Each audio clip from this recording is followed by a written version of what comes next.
Ministro Ramos, por favor, vamos prestar atenção. Muito obrigado. Você gostou? Está ótimo. Senhores, bom dia. Essa reunião é por solicitação minha ao Presidente da República, porque nós iríamos apresentar isso à imprensa, que não foi apresentado, e começaram uma série de especulações sobre esse plano de retomada. Então, eu solicitei ao presidente uma reunião com os ministros, porque o plano não vai ter efeito se todos os senhores não nos ajudarem, cada um na sua área, claro. Tá?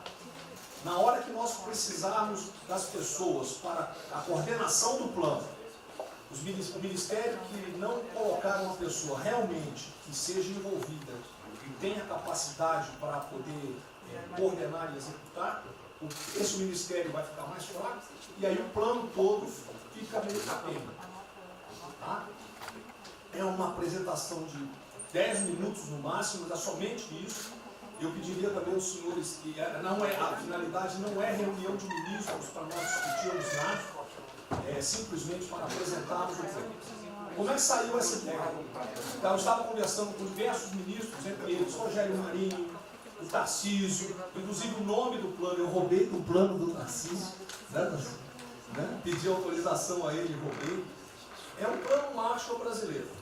Né? E eu comecei a observar que tinha plano do Ministério de Desenvolvimento Regional, que a economia tem plano, que a saúde tem plano, e não estava havendo uma coordenação, uma sinergia. Então esse foi o motivo dessa reunião aqui. Eu vou procurar ser bem breve no objetivo. Por favor, passa primeiro. Muito bom. Passou tudo, acabou. Então vamos acabar. Você está no fim, está errado, cara. Passa primeiro, muito bem. Os senhores podem observar o seguinte. Eu comecei com o presidente. O problema, nós estamos invertendo a questão de uma lógica de raciocínio. Nós temos um problema, né? Nós temos esse problema, temos que ver quais são as consequências negativas desse problema. Todo mundo sabia, sanitárias e econômicas. Ninguém tem dúvida, com reflexo em todos os ministérios. Mas o foco não é na solução do problema. O foco hoje, de uma maneira geral, é quem é o culpado. Tá? E nós queremos recolocar,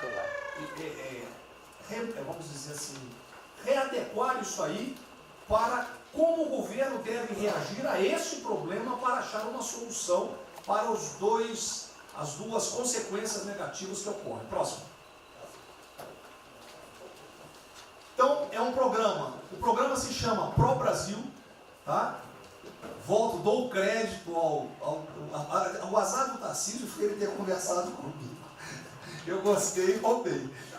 Né? Pro Brasil é um programa para integrar, aprimorar ações estratégicas. Os senhores vão ver que o foco, ele não é de governo, ele é de Estado. Eu estou tentando fazer uma projeção de 10 anos. Tá? Eu estou tentando, não, nós vamos ter que fazer isso. Para a retomada do crescimento socioeconômico em resposta aos impactos relacionados ao coronavírus. Tá? Pode passar. As dimensões do programa são essas aí. Tá? Ele pega um modelo de governança, ele busca melhoria da produtividade, investimentos estruturantes e ações estratégicas do setor público. Vai. O programa se divide em duas etapas, ou duas partes. O Pro Brasil, deixa eu ver aqui que eu não estou conseguindo enxergar. Ordem e o Pro Brasil Progresso. Tá? O Pro Brasil Ordem, que você não imprimiu para mim, que eu agradeço. Não, botou na página errada. Ele pega um arcabouço normativo, ele trata, essas são as medidas estruturantes dele. Vai ter que ter um arcabouço normativo, investimentos privados, segurança jurídica, jurídica e produtividade, melhoria no ambiente de negócios e mitigação dos impactos socioeconômicos. Na parte de investimento, ele foca em obras públicas, parcerias do setor privado. Esse programa também ele tem um foco na redução das desigualdades regionais. Tá? tem um foco na redução das desigualdades regionais. O Cid está com o dedo errado aí. E só um segundo, por favor. Pode passar, por favor, Cid. Qual é a abrangência do programa? Os senhores podem observar que ele tem uma parte de infraestrutura, ele tem ações viabilizadoras e tem ações de apoio na lateral. Como é que é o nome mesmo? Facilitadoras. Então, observe, na infraestrutura, com foco particularmente nessas obras que estão paralisadas, esses investimentos que nós estamos perdendo, que estão paralisados. Ele pega infraestrutura de transporte e logística, desenvolvimento regional e cidades, pega energia, mineração, telecomunicações. No desenvolvimento produtivo, ele foca na indústria, agronegócio, serviços e turismo. Nas laterais, os senhores têm a parte de cidadania, capacitação, saúde, defesa, inteligência e segurança. Tem também cadeias digitais, indústria criativa e ciência. E nas viabilizadoras, que são transversais em toda a parte do programa, nós temos finanças e tributação, legislação e controle, meio ambiente e a parte institucional e internacional. Qual é por favor, o nosso time frame que nós estamos pensando aí? A estruturação do programa. Eu preciso que os senhores, nós vamos fazer uma reunião, como os senhores podem ver. É a primeira reunião do grupo de trabalho, tá? Com todos os ministérios envolvidos. Na sexta-feira agora, tá? Os senhores vão receber o horário. E aí nós teremos de maio a julho a estruturação do programa. De agosto a setembro, o detalhamento do projeto. A partir de outubro, implantação em larga escala, tendo um foco prioritário naquelas ações que têm uma resposta mais imediata. Porque o brasileiro é o seguinte, na hora que nós lançarmos o programa, eles vão começar a cobrar resultado. Tá? Então eu tenho que ter alguma resposta para o público. E a efetividade dos processos de monitoramento, na realidade não está no final, ele está durante todo o processo. Tá? Passa mais um, sim. Volta. Aí. O horizonte do programa, se os senhores observarem, nós estamos pensando no horizonte, né, até 2020, na verdade até 2030. Tá? Mas uma primeira fase dele, ele é faseado até o final desse primeiro governo, mas com um planejamento que prossiga nisso aí. Esse é o foco do que o trabalho dos grupos vão ter que apresentar. Ok? Pode passar a última, por favor.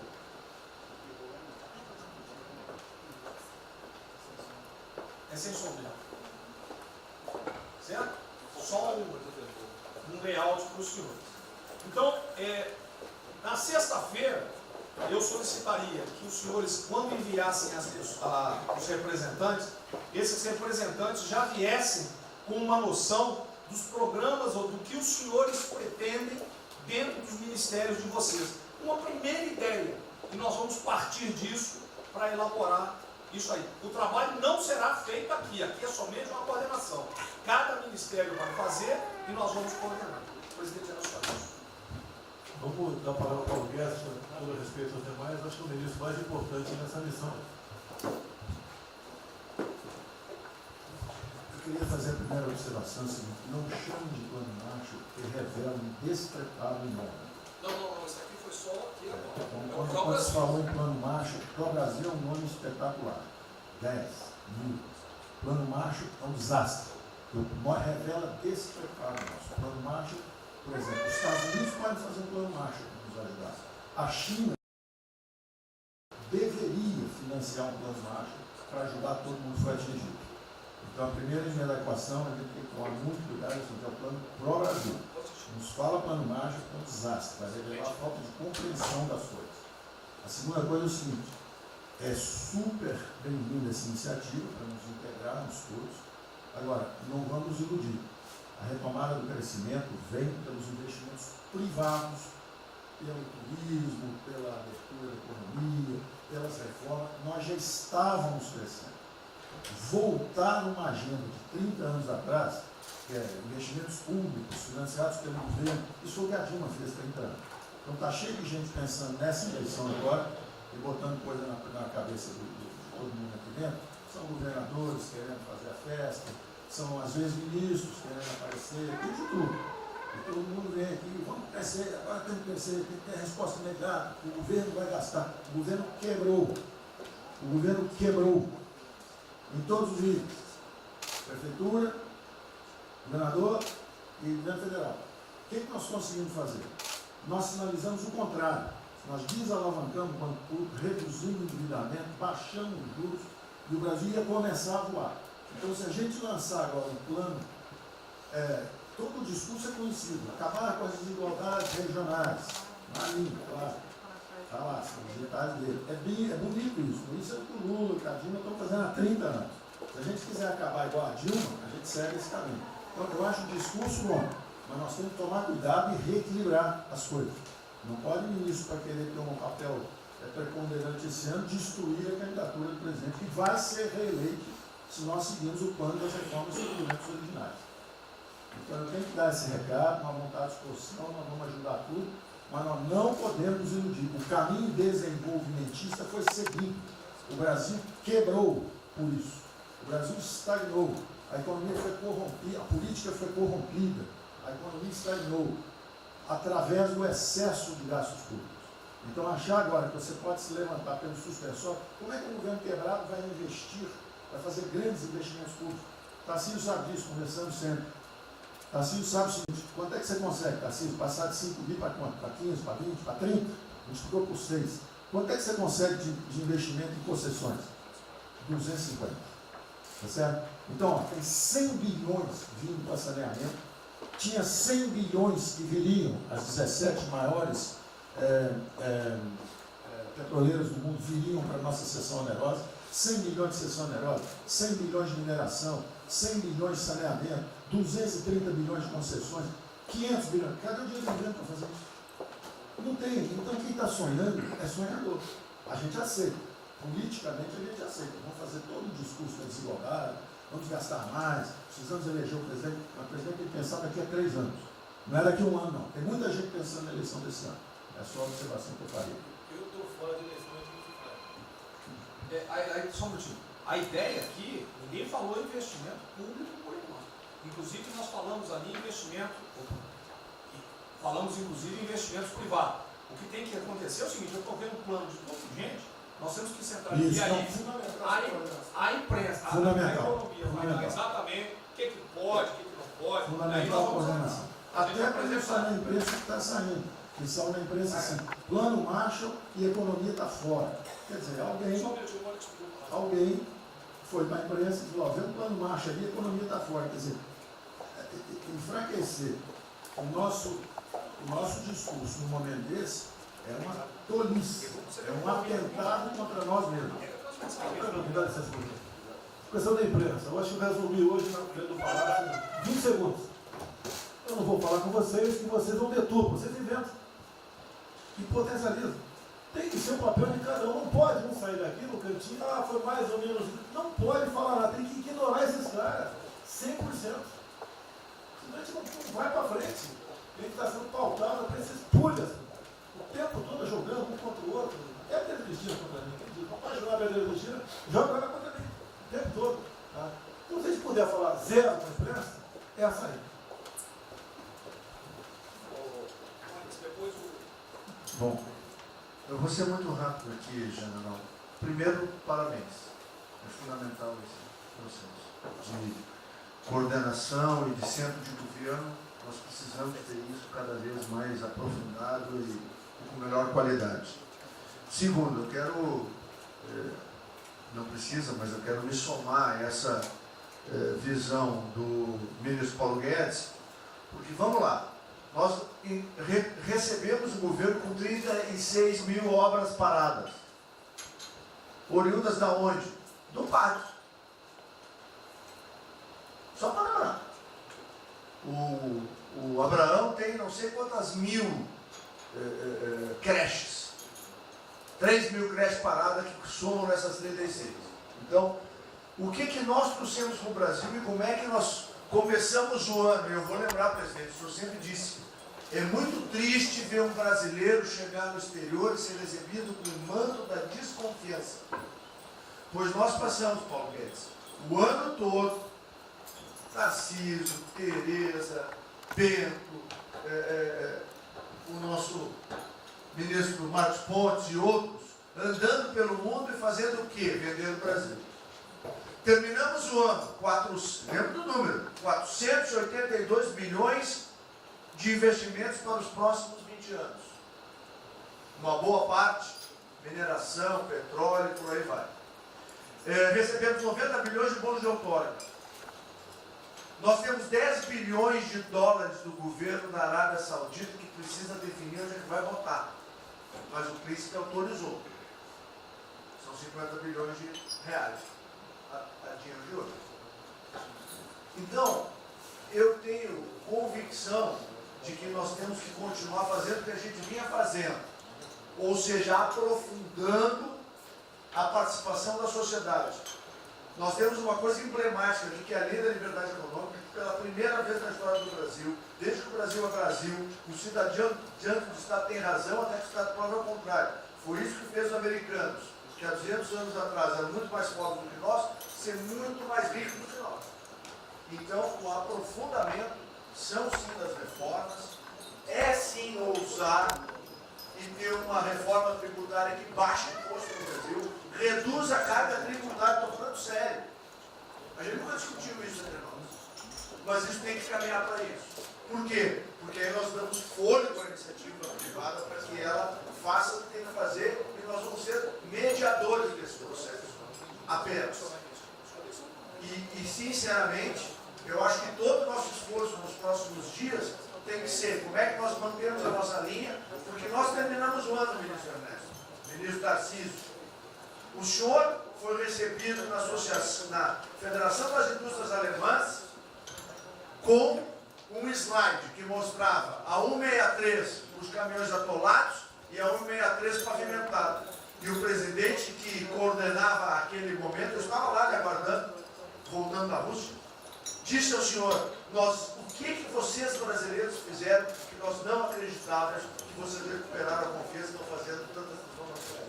Então, presidente, só para concluir, 100% nessa linha, mas que a gente não perca o foco original, porque por onde a gente estava caminhando, nós recuperamos a confiança externa e externa. Fomos acometidos de algo muito grave, que é uma doença, e que foi levado ao paroxismo da histeria, o que serve ao interesse de muitos, os mais variados, eu não vou aqui detalhar.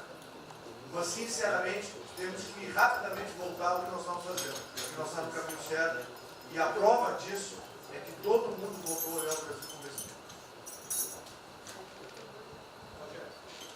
Bom, eu vou partir do princípio que todos que estão aqui são bem intencionados e querem bem do Brasil. Tá? Então, nós não acreditamos em teoria da conspiração e que ninguém quer solapar os alicerces da República nem abalar a administração do presidente Bolsonaro. E quero lembrar a todos que não existem verdades absolutas. Por favor, vamos refletir. O que está acontecendo hoje no mundo não tem parâmetro nos últimos 100 anos. O que está acontecendo hoje no mundo vai permitir, de acordo com a FMI, que foi a previsão de uma semana atrás, de uma diminuição de quase 3% do PIB mundial, no caso do Brasil, de mais de 5%. Não tem parâmetro. Em situações extraordinárias, remédios extraordinários de forma circunstancial.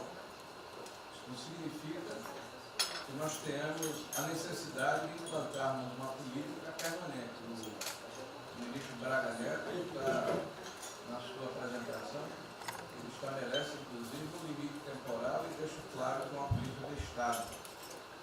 O que eu peço é que nós tenhamos aqui as mentes abertas, que os dogmas, quaisquer que sejam eles, sejam colocados de lado nesse momento. Porque os governos do mundo, certamente, têm a capacidade de entender o que está se passando. Eu tenho visto governos extremamente liberais preparando programas de reconstrução, levando em consideração a necessidade de que o Estado Estado Nacional passa a ter um papel diferente como tomador de risco nesse momento em que há uma queda abrupta da liquidez. O ministro Onyx fala com muita propriedade da Arábia Saudita nos 10 bilhões de dólares. É bom lembrar, está aqui o ministro Bento, que está se pagando para se retirar petróleo do mundo. Os países vão utilizar suas respectivas liquidez para resolver os seus problemas de infraestrutura e de retomada das suas economias.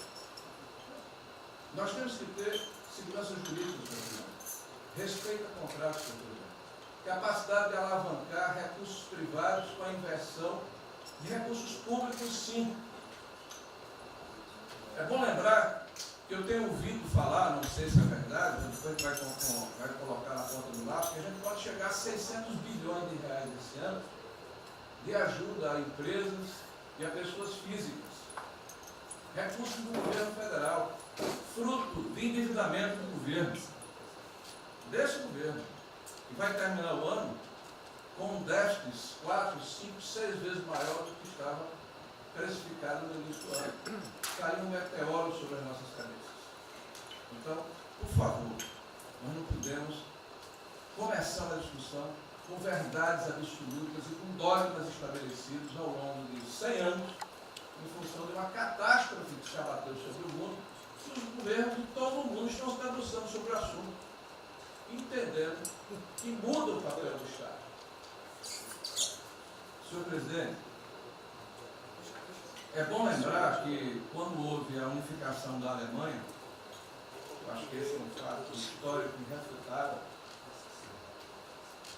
o Estado alemão entendeu e fez um pacto de que haveria necessidade de investir em capital humano e infraestrutura na Alemanha Oriental para diminuir desigualdades regionais. E esse é um pacto do Brasil. Essa pode ser uma catástrofe que vai nos afundar, ou pode ser uma onda para a gente surfar, uma alavanca para recuperar o país. Todos os países do mundo estão submetidos ao mesmo processo. Vai depender da nossa capacidade de termos uma opção clara de que forma vamos sair desse problema. Se vamos gastar 600 bilhões de reais para resolver uma situação que é emergencial e todos reconhecemos que é necessária, e darmos segurança à população, no caso alimentar, para evitarmos o caos, para diminuirmos a mortandade das empresas, muito bem, está correto, essa é a boa direção. Por que não 5, 6, 7% desse total, 10% desse total, em obra de infraestrutura? Por que não termos a capacidade de alavancarmos o emprego no momento em que a retomada, todos os economistas aqui reconhecem, vai ser muito lenta? Bom, eu só estou falando isso, presidente, para que nós possamos ter essa discussão sem dogmas, sem verdades absolutas, sem a preocupação de que as coisas continuam como eram antes. Não são como eram antes. Aqui e no mundo inteiro. É isso. Tá.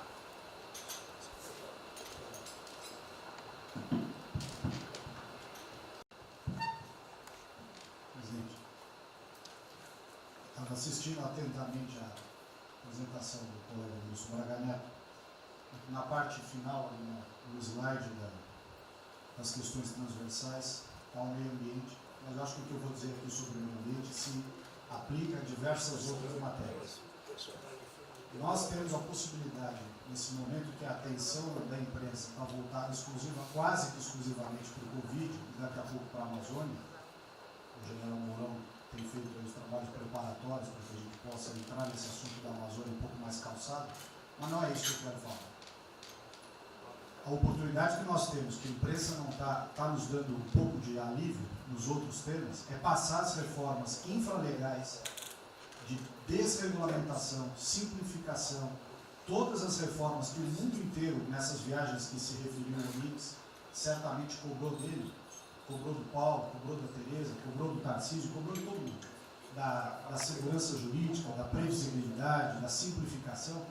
Essa grande parte dessa matéria, ela se dá em portarias e normas dos ministérios que aqui estão, inclusive de meio ambiente, e que são muito difíceis, e nesse aspecto acho que o meio ambiente é o mais difícil de passar qualquer mudança infralegal em termos de infraestrutura, instrução normativa e portaria, porque tudo que a gente faz é pau no judiciário, no dia seguinte.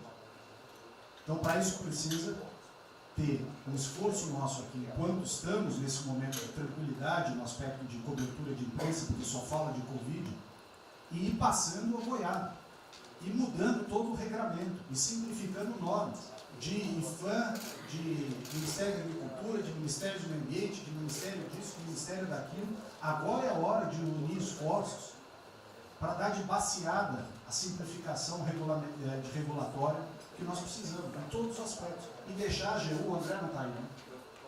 E deixar a AGU de stand-by para cada pau que tiver, porque vai ter. Essa semana mesmo nós assinamos uma medida, a pedido do Ministério da Agricultura, que foi a simplificação da lei da Mata Atlântica para usar o Código Florestal. Hoje já está nos jornais dizendo que vão entrar com ações judiciais e ação civil pública no Brasil inteiro contra a medida.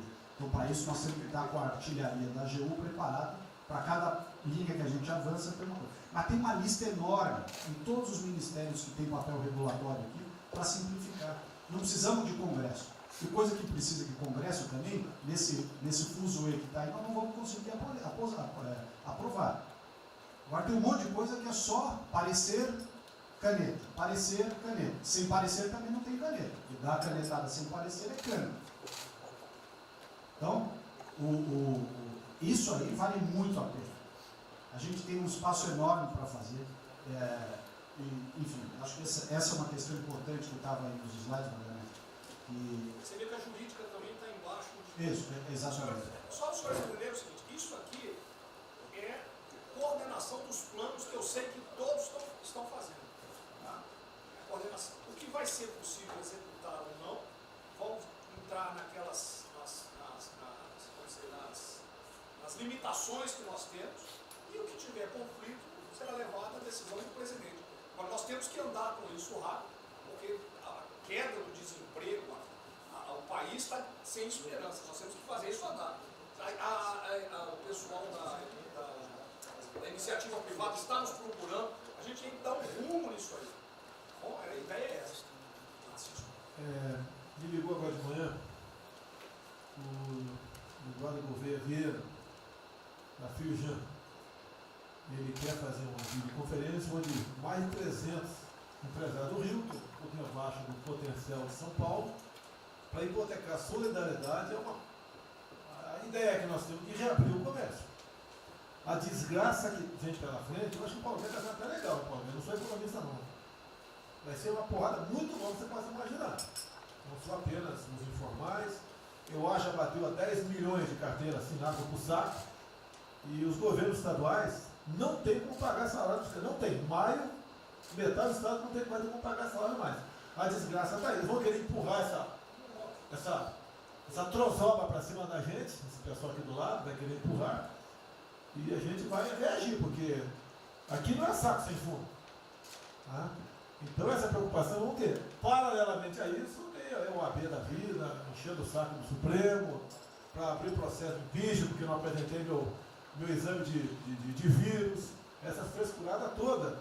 E todo mundo tem que estar ligado. Não é apenas cuidar do seu ministério nessas questões que estamos tratando aqui, é tratar da questão política também. Tá certo? Então essa preocupação temos que ter, porque a luta pelo poder continua a todo vapor.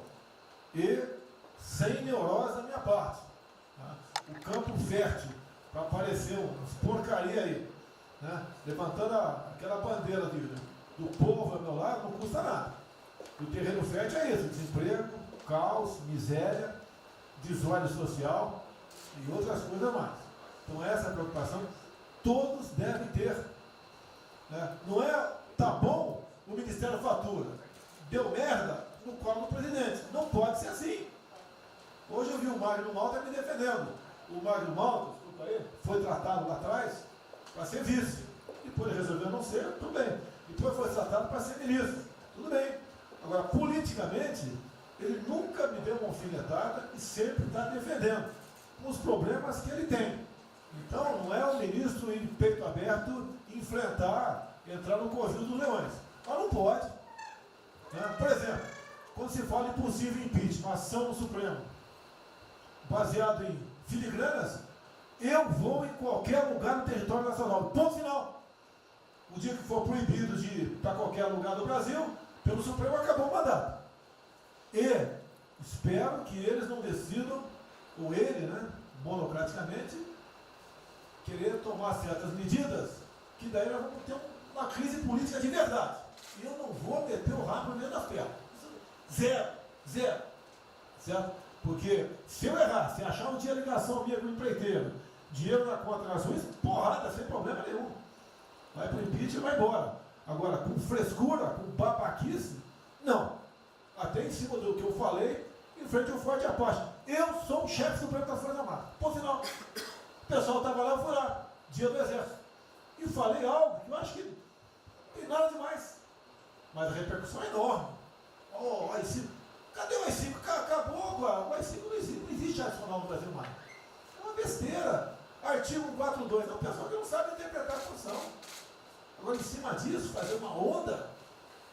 Vamos ouvir deputados, empresários, seja o que for. Agora, quando a Câmara fala lá dentro, uma homenagem a Che Guevara, a Mao Tse Tung e tudo mais, não tem problema nenhum. Quando o Partido Comunista do Brasil faz suas convenções e do lado lá, Fidel Castro, não tem problema nenhum. Quando um coitado levanta uma placa de AI-5, que eu estou me lixando para aquilo, não existe AI-5. Não existe. Artigo 42. Nós queremos cumprir o artigo 42, todo mundo quer cumprir o artigo 42. É a necessidade, qualquer dos poderes pode, né, pedir às Forças Armadas, que intervenham para restabelecer a ordem no Brasil, naquele local, sem problema nenhum. Agora, todos, né, têm que se preocupar com a questão política e aquele direito tira a cabeça da toca, porra. Não é só ficar dentro da toca o tempo todo, não. Estou bem, estou cuidando da minha imagem, a minha imagem está aqui, eu sou bonitinho, e o requisito todo, não, tem que fazer essa parte. Então é isso que eu tento falar com você, que depois de um certo momento, onde chegar a cabeça dessas pessoas, fica difícil voltar atrás. Daí que é uma crise, é uma crise. Não tenho amor por esse mandato, para a cadeira de presidente. Zero. Não vou provocar ninguém. E assim como a defesa faz uma nota muito boa, dizendo que vai cumprir a Constituição, a liberdade, 10, né, e não aceita golpe, 10, também não aceita o contra-golpe dos caras, porra. Vai deixar alguns malucos aí, que eles sabem quem são, ficar aí naquela fervura de o presidente é irresponsável, ele é maluco, ele é genocida. Não é assim. O que vale para um lado, vale para o outro. O que não vale para um lado, não vale para o outro. Essa é a nossa preocupação que devemos ter. Com isso que está aqui, o próprio Brasil, mas também com a questão política. Se nós começarmos a falar com propriedade, e tem muita gente que fala muito melhor do que eu, e tem um conhecimento muito melhor do que eu, tem que falar, discretamente, mas tem que falar, para não deixar subir a temperatura, que é só porrada o tempo todo em cima de mim. E vou continuar indo em qualquer lugar do Brasil, ponto final, é problema meu. Tá certo? Se eu não tivesse direito de vir, prefeitinho lá no fim do mundo, um jaguapoca do prefeito, manda prender. Tem que a justiça se posicionar sobre isso, porra. Tem que se posicionar sobre isso abertamente. Não admitimos prisão por parte do prefeito e o decreto. Tem que falar, não é ficar quieto. E quem direito aqui, todos têm que falar isso aí, não é só a justiça. Todos têm que falar. Não é ficar, toca o barco não e vamos em frente. Tá? Então é isso que eu apelo a vocês, pô. Essa preocupação, acordem para a política e se exponham. Afinal de contas, o governo não só. E se eu cair, cai todo mundo. Agora, se vai cair um dia, vamos cair lutando, uma maneira justa, não para uma babaquice de exame antivírus, pô. Pelo amor de Deus, pô. Tá? Eu, até já bem claro, de uns 8 anos para cá, quando pedia farmácia de manipulação, um remédio qualquer, eu falava com o médico. Bota um nome de fantasia, porque se for o meu nome para lá, como era sempre um cara manjado, né, tem 3, 4 que vão manipular lá o medicamento, pode me envenenar, pô. E assim é a mesma coisa a questão do vírus, entre outros. De acordo com o interesse, o cara dá negativo, ou dá positivo, depois que deu, vai para a contraprova, vai dar problema. E nós sabemos, tá certo, que nós temos um compromisso com a verdade. Eu jamais mentiria se não tivesse realmente um exame negativo. Jamais eu mentia negativo, deu positivo, vice-versa. Jamais. A verdade é acima de tudo. Então é um apelo que eu faço a todos que se preocupem com política para não ser surpreendido. Eu não vou esperar o barco começar a afundar para tirar água. Estou tirando água e vou continuar tirando água de todos os ministérios. Tocante a isso. A pessoa tem que entender. Se não quer entender, paciência, pô. E eu tenho o poder e vou interferir em todos os ministérios, sem exceção. Nos bancos eu falo com o Paulo Guedes, se tiver que interferir. Nunca tive problema, zero problema com o Paulo Guedes. Agora os demais, vou. Eu não posso ser surpreendido com notícias. Eu tenho a PF que não me dá informações. Eu tenho as inteligências das Forças Armadas que não têm informações. A BIM tem seus problemas. Tem algumas informações. Só não tenho mais porque está faltando, realmente, temos problemas. Aparelhamento, etc. Mas a gente não pode viver sem informação. Quem é que nunca ficou atrás da porta ouvindo que seu filho ou sua filha está comentando? Tem que ver, depois que ela engravida, não adianta falar com ela mais. Tem que ver, depois que o moleque encheu os conos de droga, não adianta mais falar com ele, já era. E a informação é assim. Eu estava vendo, estudando esse fim de semana aqui, como é que o serviço chinês secreto trabalha nos Estados Unidos. Qual a preocupação nossa aqui? É simples o negócio. Ah, não deve falar publicamente. Deve falar como? Está todo mundo vendo o que está acontecendo?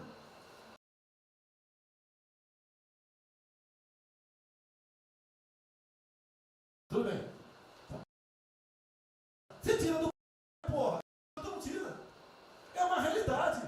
Não adianta esconder mais, tapar o sol com a peneira.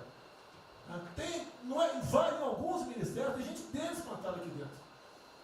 Então eu não quero pregar zero. Precisamos dele para vender? Sim, isso precisa também de nós. Que se não precisasse, não estaria comprando a soja da gente, não. Precisam. E é um negócio, pô. E devemos aliar com quem tem alguma afinidade conosco, para a gente poder fazer valer a nossa vontade naquele momento.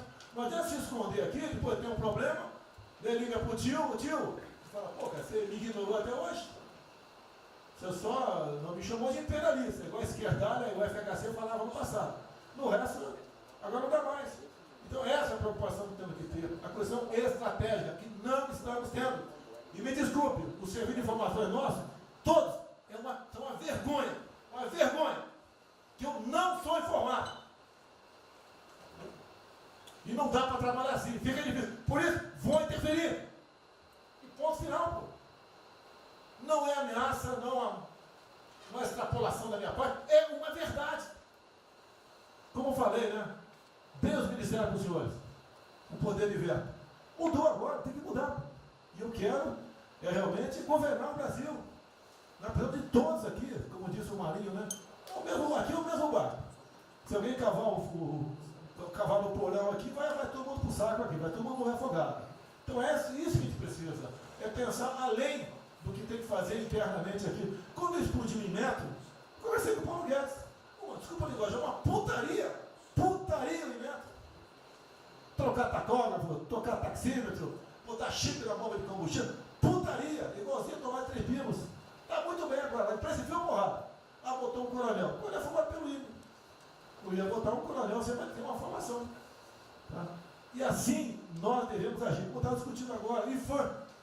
Está lá vinculado à cultura. Eu fiz a cagada em escolher, não escolher uma pessoa que tivesse também outro perfil. Uma excelente pessoa que está lá, tá? Mas tinha que ter outro perfil também. E vamos parar com a capa no Brasil. Compara do Luciano Hang. Encontra lá um cocô petrificado de índio, para a obra. Para a obra. O que tem que fazer? Alguém no IFAM que resolva o assunto.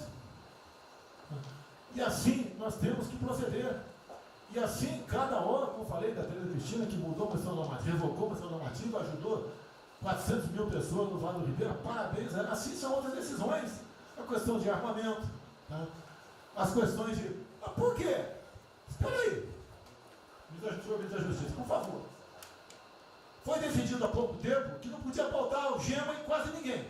Por que estão botando algema em cidadão que está trabalhando, ou mulher que está em praça pública, e a justiça não fala nada? Tem que falar, pô! Vai ficar quieto até quando? Ou eu tenho que continuar me expondo? Tem que falar, botar para fora, esculachar. Não pode botar algema. Decisão do próprio Supremo.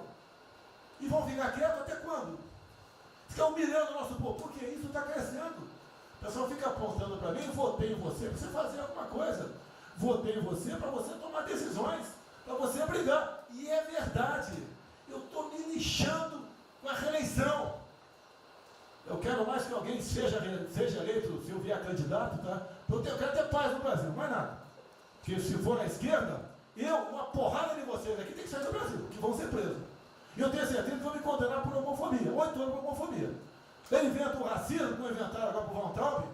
Desculpa usar a puta que eu pariu. O Von Traub pode ter falado uma merda do mundo, mas racista? Vamos ter que reagir, pessoal. É outra briga. Tem que ser um governo com altivez. Se expor, mostrar que nós temos o povo do nosso lado. Que nós somos submissos ao povo. Nós queremos realmente, é como disse, se não me engano, Margaret Thatcher, né? Ou Reagan, não sei, para ter conduzido pela porra brasileira, ponto final. Onde o povo está, vamos estar juntos. Eu não convidei ninguém para ir para frente do Forte Apache. Ninguém, zero. Estava na casa do meu filho, fiquei sabendo, vou para lá. A empresa está falando agora que não sei, 2 ministros militares aí não aceitaram meu convite. O dia que ou eu convido o ministro para o churrasco em casa, eu pago a missão. Eu vou pagar a missão. A missão foi absurda, o ministro falou, tchau, tô fora. Tá certo? Ou vai e fica puto, mas vai, pô. E jamais eu vou pagar uma missão escrota para quem quer que seja. Nem no quartel fazer isso com recruta, nem no quartel. Tá certo? Quem tirar o nosso convívio aqui, que é muito bom, partir para essa linha. Não estamos em desespero, nós estamos bem. Não somos acusados de desvio, de corrupção, nada, tá zero. Temos problema pela frente. Vamos tentar solucionar. Eu tenho conversado com vários ministros. E vamos solucionar. Porque o destino do Brasil está na mão desse grupo privilegiado que está aqui. E eu não seria nada sem vocês.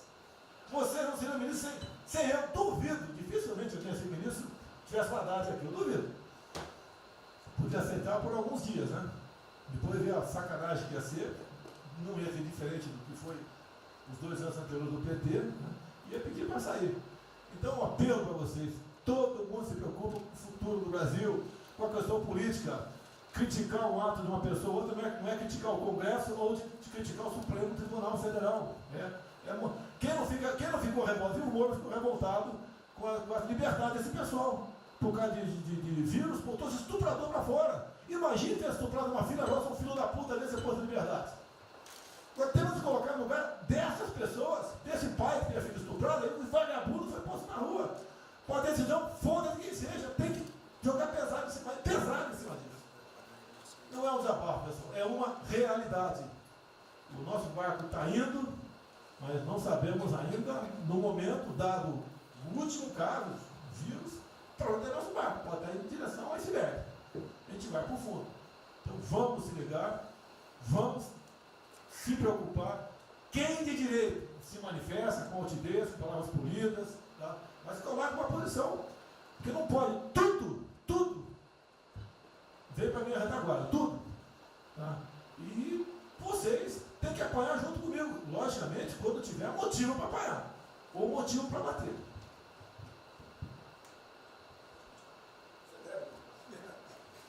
Não, eu já caí.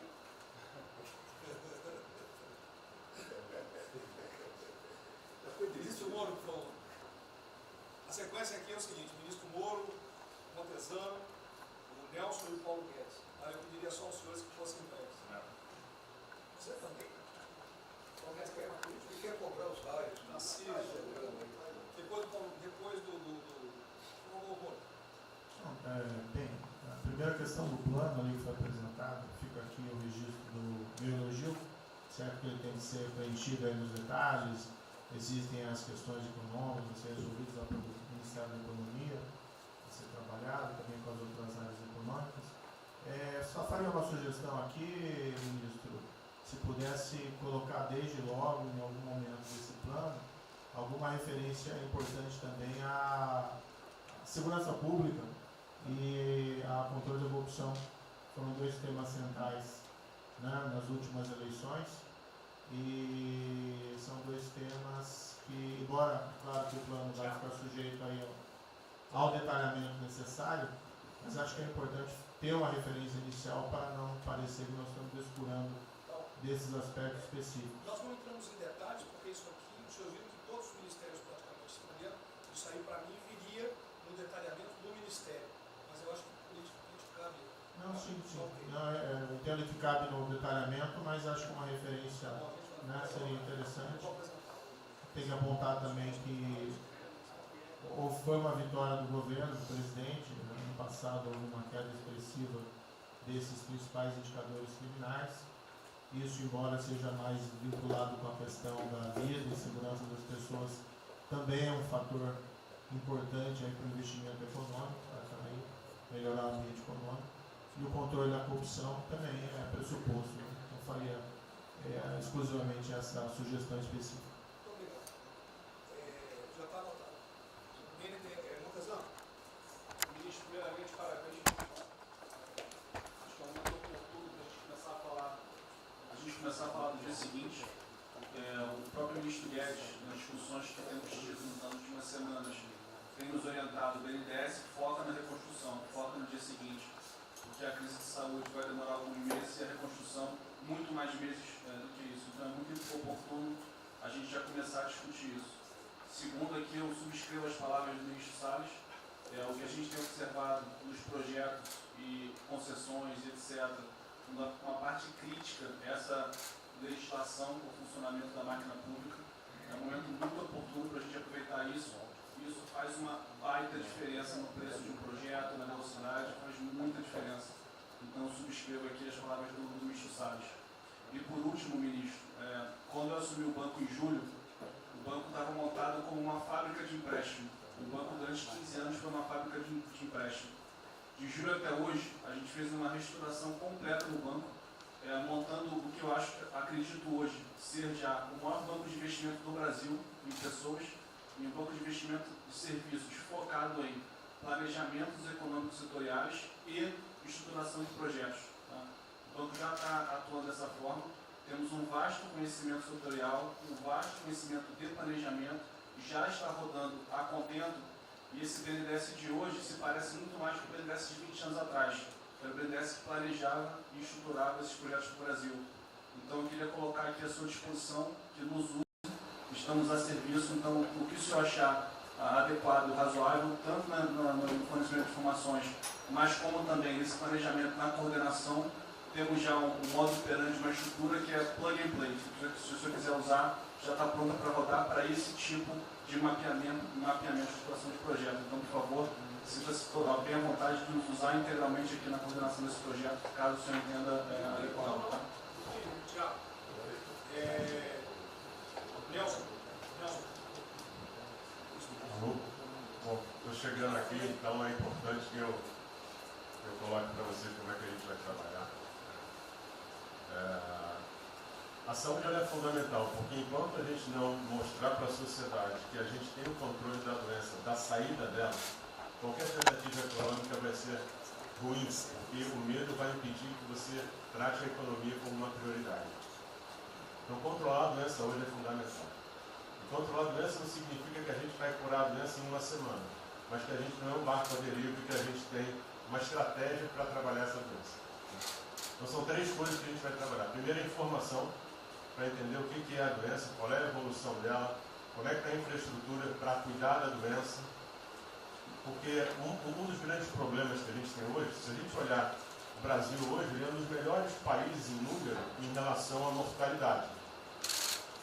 O que assusta é você ver que o hospital não consegue atender, a gente no frigorífico, a gente está abrindo cofre em algum lugar para enterrar, e isso traz medo. E o medo impede que qualquer outra atividade tenha sucesso. Porque enquanto isso não for sanado, o restante vai ter muito pouca chance de ser comprado pela sociedade. A segunda coisa é estruturar a operação de cuidado.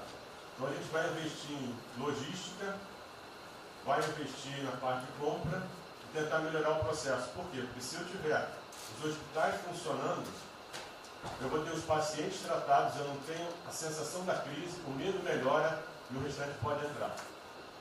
E a terceira coisa é a gente deixar claro um programa de saída do isolamento e do distanciamento. Não é que vai sair amanhã, mas a gente tem que ter um planejamento. Porque aí a gente realmente mostra que a situação está na nossa mão. Pode ser que demore um pouco, mas a gente está controlando esse processo, que a gente não está sendo um barco à deriva.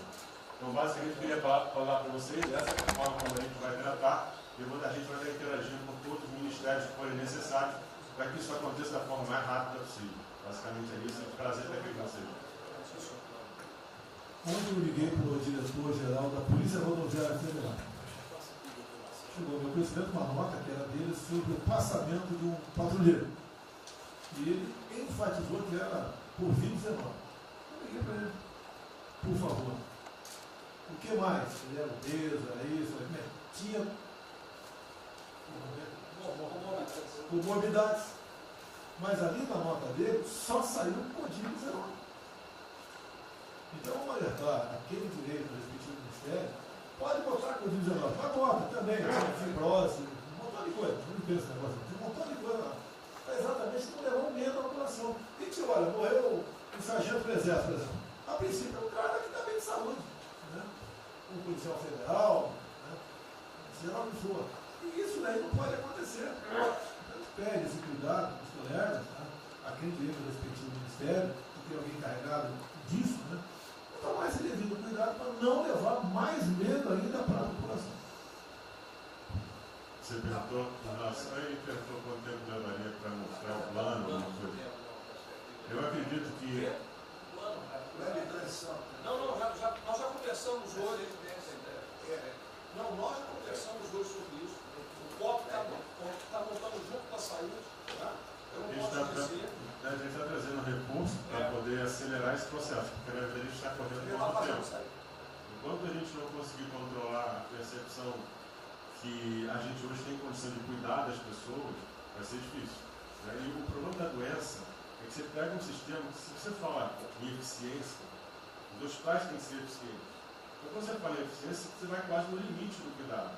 Você não tem sobra, você não tem gordura. Quando você pega uma doença que chega, que é muita gente ao mesmo tempo, você não consegue ter agilidade para preparar o sistema para cuidar dela. E a gente tem um problema adicional que a gente tem que tomar cuidado, que é o seguinte: quando você tem os hospitais com pouca, você tem muita gente falando de Covid, os hospitais estão diminuindo muito o atendimento, o que significa que eles vão ter problema financeiro. Se isso prorroga, esses hospitais vão ter cada vez mais dificuldade, você vai poder ter um hospital mais sucateado, um hospital fechado. O que está acontecendo hoje? Vamos botar em números hoje. A gente tem 4 milhões de pessoas hoje com a Covid. O Brasil hoje tem 212 milhões de pessoas. Tem 208 milhões que não estão tendo a atenção necessária. Você tem câncer, cardiovascular, isso tudo está represado, a demanda é reprimida. Quando você controlar a Covid, o não Covid vai chegar com tudo. Você pode pegar uma estrutura sucateada.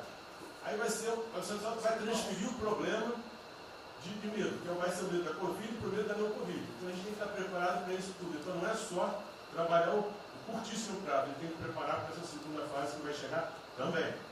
Isso tudo a gente está fazendo, só para vocês saberem que a gente está pensando nisso tudo, só para vocês saberem que está tudo trabalhando. Tá.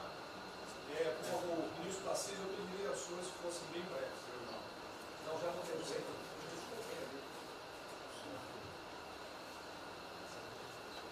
Só para louvar a iniciativa, acho que é importante essa coordenação da Casa Civil. Tenho certeza que é o que a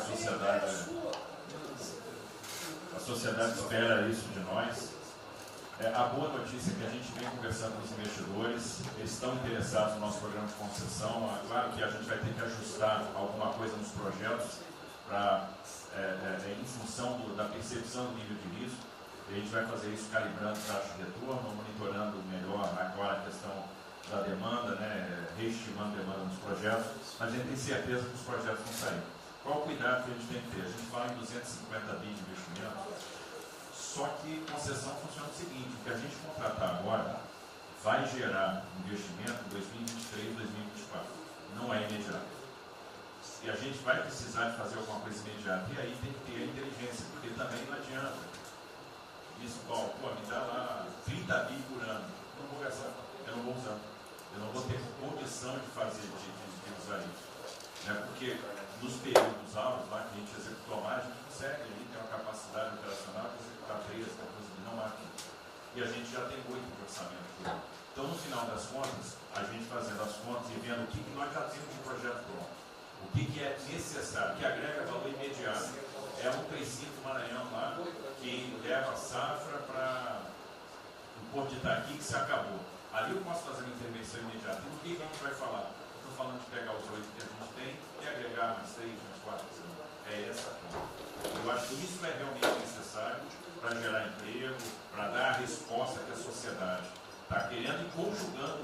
com investimento privado. As duas coisas têm que andar juntas, né? E aí nós vamos dar um bom retorno. A gente está vendo aí o esforço que o BNDES está fazendo, está fazendo um trabalho magnífico, trazendo o banco, trazendo o privado, o sindicato de bancos, para assumir uma responsabilidade que é deles também. O Banco Central injetou um monte de liquidez aí no sistema, para o dinheiro não ficar empossado, e aí preservando o caixa para atuar, né, nesses projetos de estrutura que vai ser fundamental. Então, eu acho que é essa linha que nós precisamos ter, né? E tivemos aí dois caras aí na história recente que pegaram terra arrasada e entraram para a história. Um foi o Roosevelt, o outro foi o Churchill. O terceiro vai ser o Bolsonaro.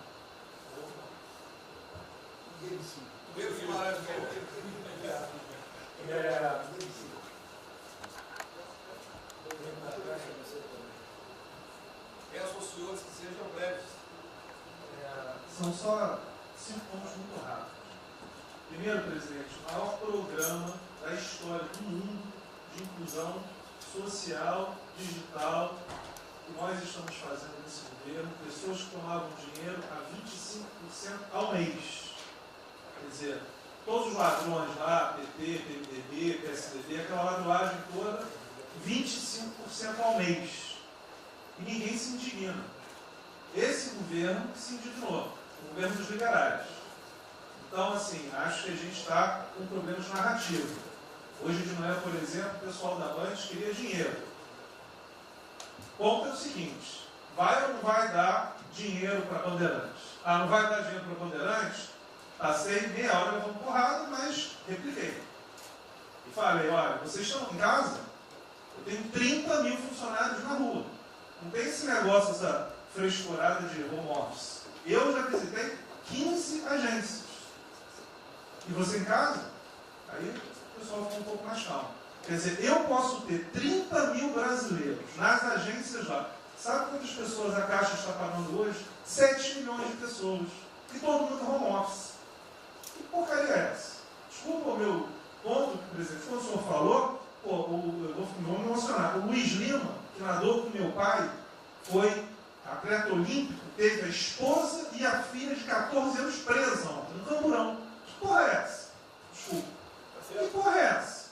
O cara vai pro Camburão com a filha, que se fosse eu, ia pegar minhas 15 armas e ia dar uma... Eu ia morrer. Porque se a minha filha fosse pro Camburão, eu ia matar ou morrer. Que isso? Estava nadando, é uma atleta olímpica. Você tira a pessoa está nadando com 14 anos. Eu tenho uma filha Maria de 14 anos. Se a minha filha fosse pro Campurão, ou eu matava ou morria. Isso. E a esposa do Luiz Lima nem usou o fato de ser esposa do deputado federal. Mas assim, foi calado, céu e aquele governador roubando para a direita, para tudo quanto é lado. Então o governador rouba, aí ele sai prendendo todo mundo e fica tudo isso por isso mesmo. Aí a gente faz o maior programa da história da humanidade de inclusão de pessoas que recebiam 25% ao mês, cobrado. PSDB, PT, PMDB, aquele grupo todo. Na hora de privatizar, todo mundo, pô, com 200 milhões, 300 milhões, pô. Tem vice-presidente da Caixa que eu expulsei, dos 120, 105 eu tirei. E se o senhor precisar, obviamente, meu chefe, o ministro Paulo Guedes, ele decide. Não tem problema. Inclusive, porque o que acontece? Se roubar, eu vou ligar para o ministro Moro para prender. Agora, se precisar de um diretoria, não sei o quê, desde que sejam honestos, o ministro Paulo Guedes é que decide, etc. Mas dos 120 eu tirei 105. E na Caixa não tem desobstidade, até onde eu saiba. Mas, assim, eu acho que a gente está levando muita porrada, presidente. E, de novo, não estou dizendo de ninguém daqui não, eu só levo porrada. Agora tem limite. Desculpa, todo lugar que eu vou, as pessoas normalmente são educadas. Mas a paciência chega no limite, obviamente não dessa maneira, eu acho que tem um ponto. Nós estamos emprestando 154 bilhões de reais, mas só um ponto que eu acho importante. Tarcísio é super meu amigo e ele é muito esperto. Qual que é o grande ponto que a gente tem que evitar? O carro está quebrado, já estava quebrado antes e quer a nossa molezinha. Então, assim, claramente tem que ajudar e eu concordo. Tanto que nós emprestamos 43 bilhões de reais para o segmento imobiliário. 1,5 milhão de pessoas deixaram de ser demitidas. Agora não é para todo mundo, não. Aquela empresa que já estava quebrada antes, por que a gente vai dar molezinha? Então, este ajuste fino é importante, os bancos têm que fazer. Por quê? Último ponto que eu falo. Já estou sendo processado também, vou mais 2 juntos na cadeia, por causa do auxílio emergencial. Sabe o que tem? Tem gente do TCU dizendo que a gente está ganhando muito e tem gente dizendo que a gente está ganhando pouco. Ferrou. Ou seja, tem gente querendo me prender porque está dizendo que a gente está ganhando muito. E tem gente querendo me prender, que são aqueles caras lá que estavam antes, ganhando pouco. Vão acabar sendo presos, mas o que a gente não vai fazer? Deixar 30, 40, 50 milhões de pessoas passarem fome. Então, é só o meu recado dizendo o seguinte: a Caixa é o banco de todos os brasileiros. Poxa, a gente está com 30 mil pessoas. Eu passo ligando 45 pessoas na Caixa que tiveram coronavírus. 2 faleceram, um, na verdade, com 70 anos já estava aposentado, e outro. A pessoa, eu chorei mais do que a pessoa, a mãe. Uma pessoa em 30 mil que estão o dia inteiro. E eu já falei para minha esposa, se tiver qualquer coisa, eu vou tomar 1 litro de hidrocloroquina, aquelas coisas todas. Então, assim, eu acho que a gente está, só o último ponto, numa questão de histeria coletiva. Quer dizer, eu posso ter 30 mil funcionários da Caixa pagando 7 milhões hoje, 2 milhões na segunda, ontem a gente abriu 800 agências, vamos abrir no sábado, no domingo, 2 horas antes. Então, o que a imprensa quer? Que você pague e dane-se os funcionários da Caixa. Mas se morrer 2, Jornal Nacional, presidente Bolsonaro e presidente Pedro, irresponsáveis porque abriram. A gente só vai levar porrada. Agora, realmente, meu ponto é inaceitável, foi a primeira vez que aconteceu. Eu conheço a Milene, Romine, atleta olímpica. Quer dizer, um atleta olímpico, a esposa atleta olímpica, a filha de 14 anos num camburão. Eu não sei se eles botaram lá atrás ou no meio. E aí você solta o estuprador, então acho que realmente tem uma questão. De novo, eu quero só reforçar uma coisa. O ministro Moro, em um dia, resolveu um problema muito importante. Muito obrigado, ministro. O que aconteceu? Os guardas, né, os que ficam dentro da agência, não poderiam, pela legislação, estar fora. O que aconteceu? O ministro, 5 horas, resolveu o problema. Então, nos próximos 90 dias, os atendentes da Caixa Econômica Federal, os guardas, vão poder ir para fora para ajudar a fila. Né? Ou seja, tem uma fila, tem 250 agências e tem 500 pessoas na fila. E aí, com a ajuda do ministro Moro da Polícia Federal, eles emitiram uma portaria. Então, só para finalizar, quero agradecer, ministro. O seu registro aí, até foi fácil de resolver, foi a Polícia Federal que resolveu. Ministro Ernesto, por favor. Volta a pedir que sejam breves. Obrigado. Rapidamente, sobre o plano. A dimensão internacional do plano, evidentemente, é fundamental, já está ali contemplado. Eu queria mencionar o seguinte: eu acho que é fundamental que essa dimensão internacional não seja simplesmente uma adaptação nossa ao cenário internacional, mas que ela leve em conta a capacidade que o Brasil hoje tem de influir no desenho de um novo cenário internacional. Eu estou cada vez mais convencido que o Brasil tem hoje as condições, tem a oportunidade de se sentar na mesa de 4, 5, 6 países que vão definir a nova ordem mundial. Um dia, na conversa do presidente com o primeiro-ministro da Índia, o indiano disse que vai ser tão diferente o pós-coronavírus do pré quanto o pós-segunda guerra do pré. Eu acho que é verdade, e assim como houve um Conselho de Segurança que definiu a ordem mundial, 5 países depois da Segunda Guerra, vai haver uma espécie de novo Conselho de Segurança, e nós temos dessa vez a oportunidade de estar nele e acreditar na possibilidade do Brasil influenciar e ajudar a formatar um novo cenário. E esse cenário, acho que tem que levar em conta o seguinte: estamos aí revendo os últimos 30 anos de globalização. Vai haver uma nova globalização. O que aconteceu nesses 30 anos? Foi uma globalização cega para o tema dos valores, para o tema da democracia e da liberdade. Foi uma globalização que a gente está vendo agora, criou um modelo onde no centro da economia internacional está um país que não é democrático, que não respeita os direitos humanos, etc. Essa nova globalização acho que não pode ser cega. Tem que ser uma globalização, tem que ser uma estrutura que leve em conta, claro, a dimensão econômica, mas também essa dimensão da liberdade e do valor.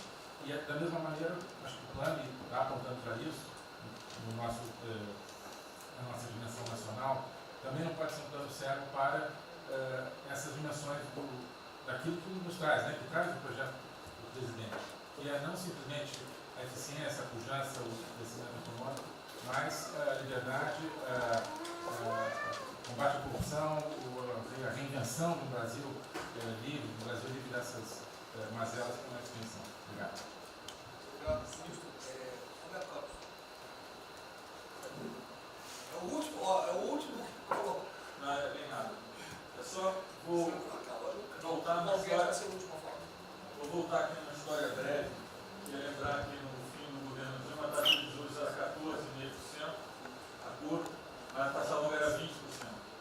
E aí quando a gente olha o que aconteceu e o que proporcionou a taxa de juros cair, é interessante, porque teve um dia, 18 de agosto, saiu uma manchete no jornal e todos os elementos apontavam que ia ter o teto de gastos. Naquele dia, a curva de juros começou a cair e foi quando depois o presidente do Banco Central anterior começou a cair os juros. Ele caiu os juros até o nível de 6,5%, estabilizou, teve a incerteza das eleições, com a incerteza do PT poder voltar, a taxa piorou. Depois, curiosamente, quando o mercado entendeu que ia ter a Previdência, foi quando abriu espaço para botar os juros novamente. Então, a razão dos juros ter ido de 14,5%, 15% ou 20% para o que está hoje foi o fato da sociedade do mercado ter entendido que o governo ia ter disciplina em relação às contas públicas. Isso a gente não pode esquecer. Tá? Se permite, Alberto, então você está dizendo aí que não só a Selic tem como uma taxa longa, nós devemos basicamente a PEC do teto, é isso? Isso. Estou dizendo exatamente isso. E depois também a Previdência. Então, dito isso, eu acho que é importante a gente passar essa mensagem. Um outro tema só, aí em relação ao plano, 3 pontos só que eu acho importantes. A gente tem feito reuniões entre os banqueiros centrais de vários países do mundo, quase todas as semanas. Eu acho que tem 3 pontos que são importantes. Primeiro, existe um consenso hoje que o mundo privado está com muito medo de tomar risco. Então, que não vai ter como ter uma saída rápida sem que o governo não entre de alguma forma tomando risco. Porque o mundo privado está com medo de tomar risco pelo fator medo. Que é o fator que o doutor mencionou, que eu acho que é muito importante. Se amanhã você permitir todo mundo no estádio de futebol ter um jogo, será que todo mundo vai sair de casa e vai? Qual é o fator medo? E o fator medo é interessante porque quanto mais informação você tem, mais medo você tem. Porque a mídia joga medo. Então você tem hoje uma classe mais alta que tem mais medo que a classe mais baixa, exatamente porque eles têm mais acesso à informação e a informação enviesada. Então, o primeiro ponto é esse tomar risco. O segundo ponto rápido é um tema que eu acho que está muito crescendo também, crescendo bastante, que é a análise, que a gente chama de análise intertemporal. Quando você faz uma ajuda, quando o governo faz um gasto, geralmente acontece 2 coisas. Ou você bota fundo perdido, ou seja, esse gasto não vale nada, e aí vai ter um reflexo na economia, na taxa de juros, ou as pessoas exageram e falam, esse gasto vai ser um multiplicador. Provavelmente não é nenhuma coisa nem outra. O que eu acho que falta de analisar os gastos do governo é o quanto desse gasto que eu recupero lá na frente, via preservar empregos, via manter uma empresa viva, que ia morrer. Então eu acho que falta análise completa do gasto. O gasto nunca é fundo perdido. Também ele nunca é muito multiplicador, ele é um meio do caminho de uma coisa e outra. E o que eu acho que falta é a análise de eu vou gastar tanto e esse gasto vai ter essa efetividade. Por exemplo, existe uma percepção do mercado que dinheiro para governador e prefeito é dinheiro jogado fora. Pode ser que seja mentira, mas existe essa percepção hoje. E tem vários vídeos rodando por aí, que os senhores devem ter visto, de que o dinheiro vai para a prefeitura e não vai parar, porque vai em bem intangível, que é difícil de controlar. Vai em programa que você nunca tem como monitorar. Então, acho que é importante esse tema de fazer essa análise intertemporal e ver realmente qual é a eficiência do gasto. E, por último, último ponto, conversando com investidores, a gente tem feito isso, inclusive nós fizemos uma conversa, 2 bancos centrais com investidores, inclusive de infraestrutura, e o problema principal que aparece em toda a conversa no Brasil, do investidor privado, é que, no passado, toda vez que o investidor privado entrou, teve muita sacanagem. O tema da governança é super importante. Então, eu estava conversando com o Marinho, a coisa mais importante desse projeto, na minha opinião, é garantir que a governança é boa. O investidor privado ter certeza que ele vai estar junto com o governo, ou ele vai estar em grande parte tomando risco, às vezes o governo vai tomar um pouquinho, mas que é uma coisa que ele não precisa se preocupar na frente da governança. E o jeito de melhorar a governança é colocar agentes internacionais que fazem governança mundial. A gente conversou um pouco sobre isso, só isso. Obrigado. Obrigado. Ministra Damares, por favor. Perdão, Marcelo já falou? Não. Ministra, perdão. Ministra Damares. Ministro, parabéns pela ideia, mas eu preciso lembrar e eu preciso fazer sempre isso para que a gente não perca o foco, a questão de valores, ministro. Esse governo tem o pilar dos valores. Não se pode construir nada neste governo sem a gente trazer valores. Nós estamos sabendo, e a gente está falando o tempo todo, que nós não seremos mais os mesmos depois dessa pandemia. O mundo não será mais o mesmo, nós não seremos mais o mesmo, e nós vamos ter que fazer uma revisão de políticas públicas no mundo todo e no Brasil. Nós vamos ter que nos reinventar, com certeza. Neste momento, o que nós estamos vendo aqui no nosso comitê? Nós estamos buscando dados e não estamos encontrando dados. Nós recebemos um governo que não tinha dados, os dados que nós tínhamos eram falsos, mentirosos. Um Brasil de achismo, um Brasil de talvez, eu acho que é, talvez sim, talvez não. Políticas públicas construídas até agora nessa nação em cima de talvez e de achismo. Nós vamos ter que rever muita coisa. É um país plural. Quando a gente vai buscar os povos tradicionais agora para a gente construir enfrentamento ao coronavírus, nós descobrimos, ministros, que nós temos 1.300.000 ucranianos no Brasil. Ninguém nunca falou de ucranianos para nós no Brasil. Com a sua cultura totalmente preservada no Brasil. Nós estamos com 1.500.000 ciganos, e eu falava de 1.300.000, e são 1.500.000 ciganos. Nós estamos... Então, presidente, nós vamos ter que rever muita coisa na aplicação das nossas políticas públicas no Brasil. Os nossos seringueiros são em números maiores do que a gente imagina no Brasil. Então, tudo que nós formos construir, nós vamos ter que ver, ministro, a questão dos valores também. A questão, os nossos quilombos estão crescendo e os meninos estão nascendo nos quilombos e seus valores estão lá. Então, tudo vai ter que ver a questão dos valores. E quando eu falo valores, ministro, eu quero dizer para o senhor, nós estamos com quase 80.000 idosos em abrigos no Brasil. Eu me surpreendi com números. Nós estamos com quase 60.000 crianças em abrigos no Brasil. Os números estão me surpreendendo. E eu estou com um número absurdo de mulheres também em busca de abrigos por causa de violência. Então, tudo isso tem que vir para este pacote. Nós vamos ter que fazer algumas revisões de políticas públicas no Brasil. Então, por favor, ministro, coloque aí a questão de valores. E quando eu falo valores, aí eu quero olhar para o nosso novo ministro aqui da Saúde e dizer, ministro, valores estão lá no seu ministério também. Neste momento de pandemia, a gente está vendo aí a palhaçada do STF trazer o aborto de novo para a pauta. E lá está a questão de as mulheres que são vítimas do Zika vírus vão abortar. E agora vem o coronavírus. Será que vão querer liberar que todos que tiveram coronavírus poderão abortar no Brasil? Vão liberar geral? O seu ministério, ministro, está lotado de feminista que tem uma pauta única, que é a liberação do aborto. Quero te lembrar, ministro, que está chegando agora, este governo é um governo pró-vida, é um governo pró-família. Então, por favor, e aí quando a gente fala de valores, ministro, quero dizer que nós estávamos sim no caminho certo. A gente não precisa reinventar muita coisa, não. E eu quero citar aqui um exemplo da política indigenista como este governo estava construindo. Todo mundo começou a dizer, a esquerda começou a falar, que o coronavírus iria dizimar os povos indígenas no Brasil. O primeiro óbito, dia 12 de abril, sabe o que é isso? A forma como nós estávamos conduzindo a política indígena no Brasil. Primeiro óbito, dia 12 de abril. E eu fui lá para a Amazônia, em Roraima, junto com o presidente da FUNAI e o secretário nacional de saúde indígena, para acompanhar o primeiro óbito. A forma como a gente conduziu deu muito certo. Vamos ter que melhorar? Vamos ter que melhorar. E por que nós fomos lá, presidente? Porque nós recebemos a notícia que haveria contaminação criminosa em Roraima e Amazônia, de propósito, em índios, para dizimar aldeias e povos inteiros para colocar nas costas do presidente Bolsonaro. Eu tive que ir para lá com o presidente da FUNAI e me reunir com os generais da região e o superintendente da Polícia Federal para a gente fazer uma ação ali meio que sigilosa, porque eles precisavam matar mais índio para dizer que a nossa política não estava dando certo.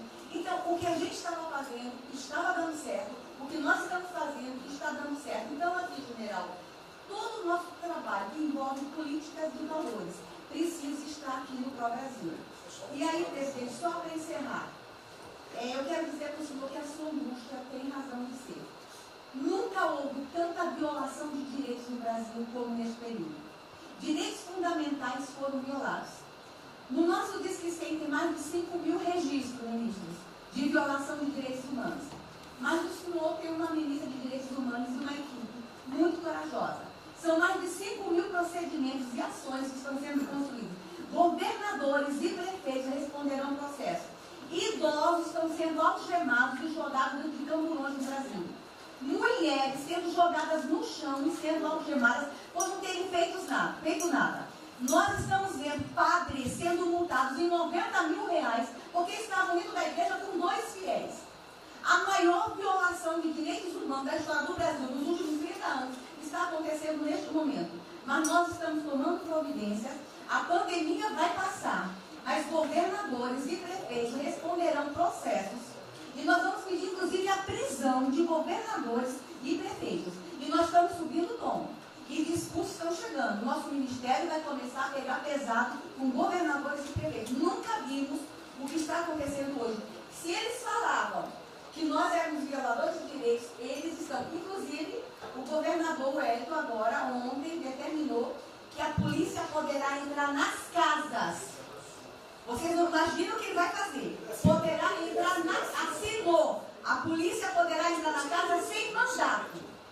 Então, assim, as maiores violações estão acontecendo nesses dias. Então, nós estamos fazendo enfrentamento de mais de 5 procedimentos. O nosso ministério já tomou iniciativa e nós estamos pedindo, inclusive, a prisão de alguns governadores. Então, está aí algumas respostas. Valores. Por favor. Valores. Posso falar? Pode falar. Vamos ver mais. Houve aqui uma apresentação, uma representação do ministro Paulo Guedes, que a senhora vai receber mais dinheiro. Obrigada. Ministro Marcelo, por favor. Obrigado, vou ser bem breve também. Primeiro, parabenizar o ministro Braga Neto pelo... Eu queria só deixar uma coisa seguinte, eu fico brincando. Não é trabalho meu, é trabalho da equipe, eu roubei ideia de um monte de gente, eu roubei ideia aqui, ali, eu roubei ideia, tá? Eu aproveitei a ideia, só coordenei. Um cronograma importante do projeto, obviamente, todos os ministérios, como o Ministério do Turismo também, já estamos finalizando até amanhã esse programa de retomada. E, presidente, o turismo, obviamente, ele tem uma importância muito grande para a economia, o Paulo Guedes sabe disso, mais de 8%, ou seja, quase 10% do PIB nacional é turismo. E o presidente falou que vai extinguir o Ministério porque o turismo acabou. Agora precisa do Ministério mais do que nunca, presidente. O turismo ele vinha numa crescente muito importante. O ano de 2019 cresceu 2,6%, enquanto a economia cresceu 1%, gerou 163% a mais de emprego do que o ano de 2018. E, obviamente, no meio dessa pandemia, foi o primeiro a ser impactado de forma brutal. O Rogério Marinho sabe bem disso e nos ajudou muito aí. Quero aproveitar para agradecer o Paulo Guedes, a Marinho também nos ajudou muito nesse processo, de contemplar, ou seja, de ter um plano de ação que viesse evitar o desmonte do setor do turismo, porque grande parte das empresas do turismo passou de um fluxo de caixa de 100 para 0 de um dia para o outro. Então, ações como a suspensão de contrato de trabalho, o ministro Moro também agradeço, teve uma ação fundamental para o setor, que foi uma medida provisória que contemplasse ambas as partes, tanto o consumidor quanto as empresas, através da Senacom, que impediu judicializações em massa, porque aquela pessoa que comprou o ingresso de um show ou um pacote turístico, ela, se fosse para cima das empresas ainda para pedir o reembolso de imediato, isso seria catastrófico, geraria mais desemprego ainda. Então, essa medida provisória garantiu que as empresas pudessem ter um fôlego, um prazo aí de até 12 meses para fazer esse reembolso. Um terceiro ponto foi a questão dos créditos, que está terminando de ser fechado junto ao BNDES. Agradeço muito aí também o Montesano, a Caixa Econômica também, o Pedro, o ministro Paulo Guedes, que o entrave maior estava na questão das garantias, mas a gente está conseguindo finalizar esse modelo de crédito para contemplar a todos, desde o MEI ao micro, pequeno, médio, o grande empresário no Brasil do setor turístico. O setor, presidente, ficou muito feliz, se sentindo contemplado com todas essas ações e medidas por parte do governo federal. O setor do turismo no Brasil fizeram cartas com as principais associações agradecendo a postura do governo federal em relação a isso. Eu quero, presidente, falar um assunto aqui que talvez seja muito polêmico, mas eu acho que é importante esse debate nesse momento. Aí eu falo também para a ministra Damares, que eu sei que é uma pauta muito sensível também a ela, que é a questão, presidente, porque o Ministério do Turismo agora tem que ter um planejamento, um plano de atração de investimentos, que é o que gera emprego, renda, é o que ajuda, obviamente, a economia do Brasil. E para isso, presidente, eu acredito que é um momento propício nesse planejamento da retomada discutir os resorts integrados. Não é legalização de jogos, não é bingo, não é caça-níquel, são resorts integrados. Obviamente, presidente, uma pauta que precisa ser construída, ainda mais estou olhando para o cara aqui para mim. A pauta precisa ser construída com as bancadas da Câmara, tanto a evangélica quanto a católica, mostrando ou desmistificando vários mitos que giram em torno disso. Não sei se o ministro Paulo Guedes concorda. Nós temos a possibilidade de atrair pelo menos 40 bilhões de dólares para o Brasil só de outorgas, de investimentos imediatos para essa pauta.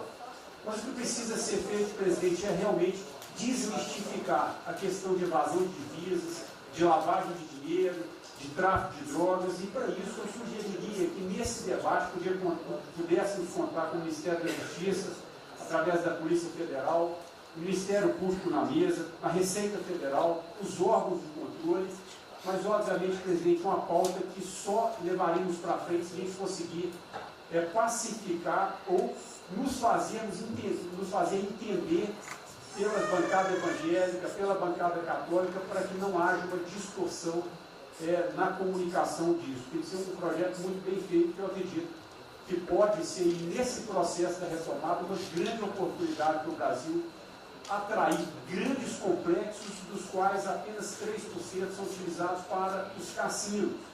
E outra, isso não tem impacto diretamente nenhum na família dos trabalhadores brasileiros. Não, não é bem isso não. Eu vou ter que começar a desmistificar para dar mais, gente.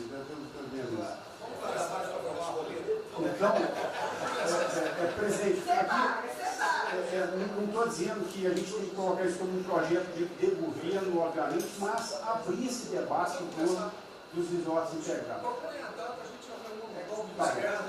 E para finalizar, presidente, o ministro Nelson, prazer estar aqui com o senhor a primeira vez, a gente fez um projeto muito bem elaborado, dentro do comitê de operações, que visa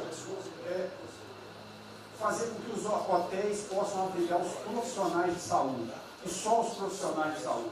A questão do anterior do Ministério, por 2 vezes eu mandei a mensagem, não se manifestou, não se interessou, mas eu acredito que é um projeto que pode, sobretudo, trazer para o governo federal uma boa visibilidade dessa preocupação de quem está na linha de frente de combate, que são os profissionais de saúde. Visando 2 coisas, eu já vou terminar, que é primeiro melhorar essa logística do profissional de saúde, que sempre tem um hotel próximo ao hospital, aos hospitais, e também a preservação da família desses profissionais, mostrando, obviamente, a sensibilidade do presidente Jair Bolsonaro na preocupação com essas vidas desses profissionais. Obrigado. Parece que é hoje às 16 horas. Hoje, então, é uma reunião marcada para a gente discutir isso aí. Obrigado. Saúde e turismo. Penúltimo debatedor, ministro Weintraub. Obrigado. Em 3 anos eu... Fica lá no penúltimo. Obrigado. Em 3 anos, através do Onix, eu conheci o presidente. Nesses 3 anos eu não pedi uma única conselho, não tentei promover minha carreira, me ferrei na física, ameaça de morte, na universidade, e o que me fez, naquele momento, embarcar junto, era a luta pela liberdade. Eu não quero ser escravo nesse país. E acabar com essa porcaria que é Brasília. Isso aqui é um campo de corrupção, de privilégio. Eu tinha uma visão extremamente negativa de Brasília. Brasília é muito pior do que eu podia imaginar.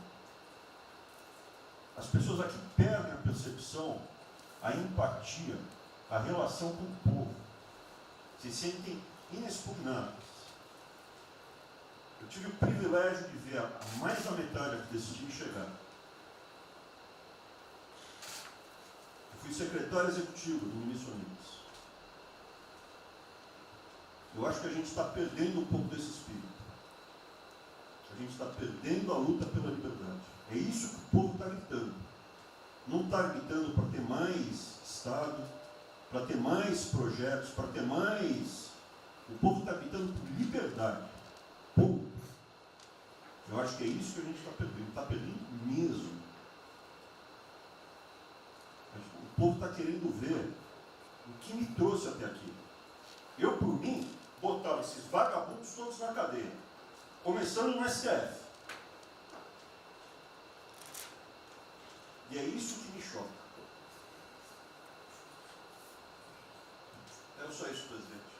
Eu realmente acho que toda essa discussão de vamos fazer isso, vamos fazer aquilo, eu vi muitos ministros que chegaram, foram embora. Eu percebo que tem muita gente com agenda própria. Eu percebo que tem, assim, tem um jogo que é jogado aqui, mas eu não vim para jogar o jogo.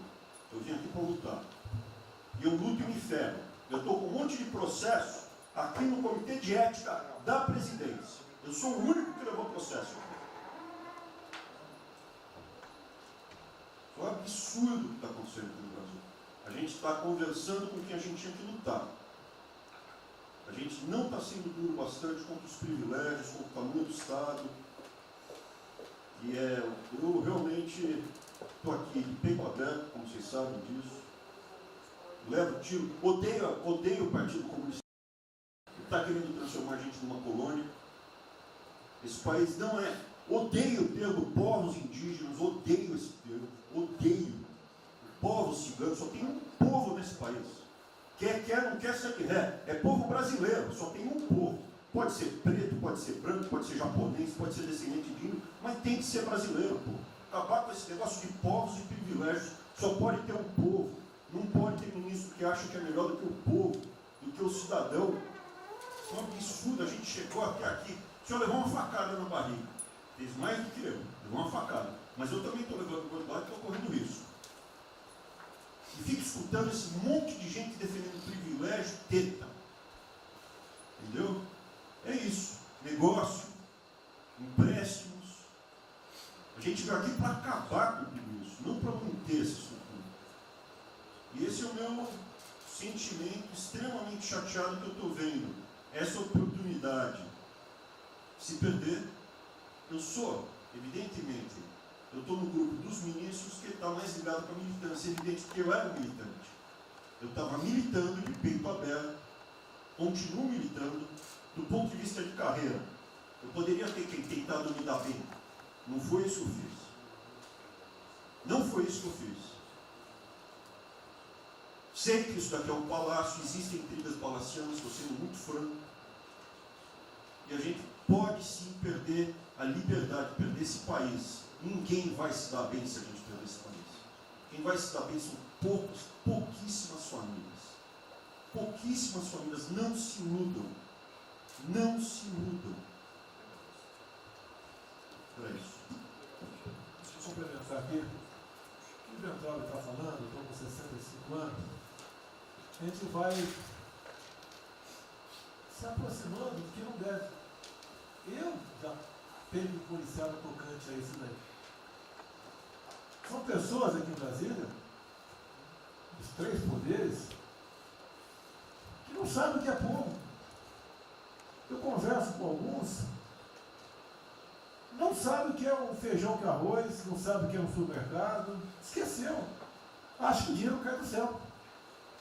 Eu estou com meus privilégios garantidos, meus 100 mil por mês, em média, 100 mil por mês a galera, né?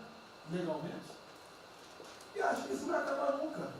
Como alguns acham que a liberdade, qual é desse cara? Tá maluco? Eu estou vendo mais antigo aqui, o João Heleno aqui. Ele sabe o que é mesmo que foi 64. Muitos aqui não sabem. Essa cambada que tentou chegar no poder de 64, se tiver chegado, ele estava fudido todo mundo aqui. Cortando, ele estava felicíssimo cortando cana, ganhando $20 por mês. Não pode esquecer disso. Nós não podemos esquecer o que é esse povo. Eu vou convidar os ministros para domingo e passar essa semana da Guadia. Convite, né? Não é missão, não, convite. Para ver como é que está o cara na esquina. Depois ver uns merda para falar aí, né? Uns merda de sempre. O cara rompeu o isolamento, tá dando peça. Tem peça pro cacete, pô. Tá passando fome, tá na merda, pô. Sentiu o cheiro de povo. Como eu falei, lá. É uma experiência para todo político sentir. E lá vem como é que tá o negócio. Ou a gente tem que estar como se fosse, né, um general na retaguarda e deixar a tropa se ferrar na frente. Não, o general está na frente, o coronel está na frente, o capitão está na frente. Nós, heróis da Segunda Guerra Mundial, estivermos na frente do campo de batalha. Simples aqui, tenho certeza que nossas Forças Armadas vão cumprir com o seu papel, mas, né, nós temos que dar exemplo. E mostrar que o Brasil não é. Eu sou mais educado que o Ventral, até me polir muito, né, o linguajar que ele usou, mas não é isso. Que o pessoal pinta por aí, se reunindo de madrugada, para lá, para cá, cima de informações. O meu funciona. O meu particular funciona. Os que tem oficialmente desinformam. E voltando ao tema, eu prefiro não ter informação do que ser desinformado por cima de informações que eu tenho. Então, pessoal, muitos vão poder sair do Brasil. Mas não quero sair, ver a minha irmã de Eldorado, outra de Cajati, o coitado do meu irmão, capitão do exército de Miracatu, se fuder, pô. Como é perseguido o tempo todo. É a bosta da Folha de São Paulo, diz que meu irmão foi expulso de um açougue em registro, que estava comprando carne sem máscara. Comprovou no papel, estava em São Paulo esse dia. O dono do restaurante, do açougue, falou que não estava lá. E fica por isso mesmo, isso aqui é problema dele, né? Mas é putaria o tempo todo para me atingir, mexendo com a minha família. Já tentei trocar a gente da segurança nossa no Rio de Janeiro, oficialmente, e não consegui. Isso acabou. Eu não vou esperar fuder minha família toda, de sacanagem, ou amigo meu, porque eu não posso trocar alguém da segurança na ponta da linha que pertence à estrutura. Vai trocar. Se não puder trocar, troca o chefe dele. Pode trocar o chefe dele? Troca o ministro. E ponto final. Não estamos aqui para brincadeira. Eu tenho um garoto aqui, com todo respeito, do BNDES. Eu conhecia, ele usava calção lá. Pode ver nos Estados Unidos para cá, podia estar muito bem lá.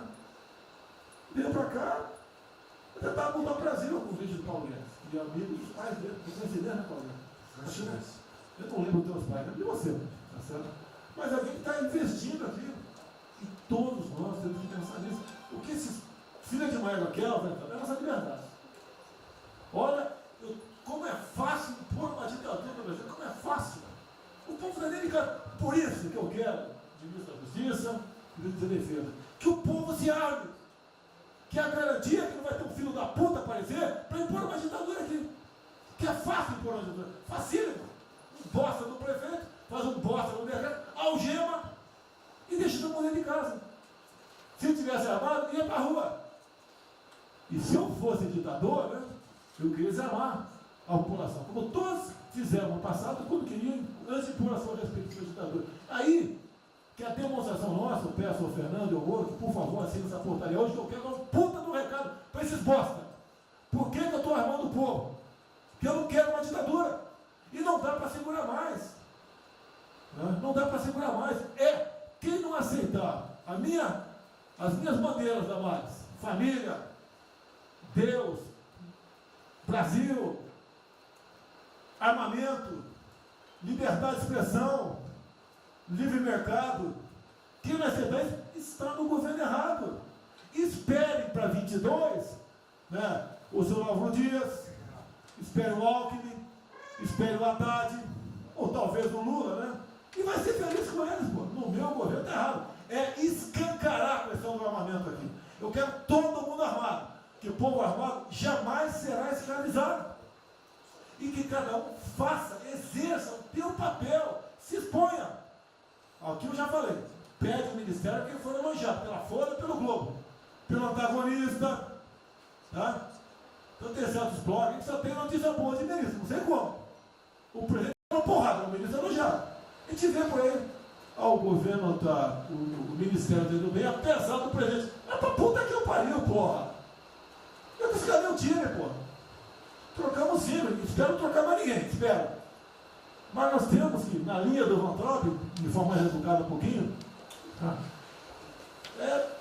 se preocupar com isso, que os caras querem a nossa hemorroida, é a nossa liberdade. Isso é uma verdade. O que esses caras fizeram com o vírus, esse bosta desse governador de São Paulo, esse estrume do Rio de Janeiro, entre outros, é exatamente isso. Aproveitaram o vírus, está um bosta do prefeito lá de Manaus agora, abrindo cobras coletivas, um bosta, que quem não conhece a história dele, procura conhecer, que eu conheci dentro da Câmara do meu lado.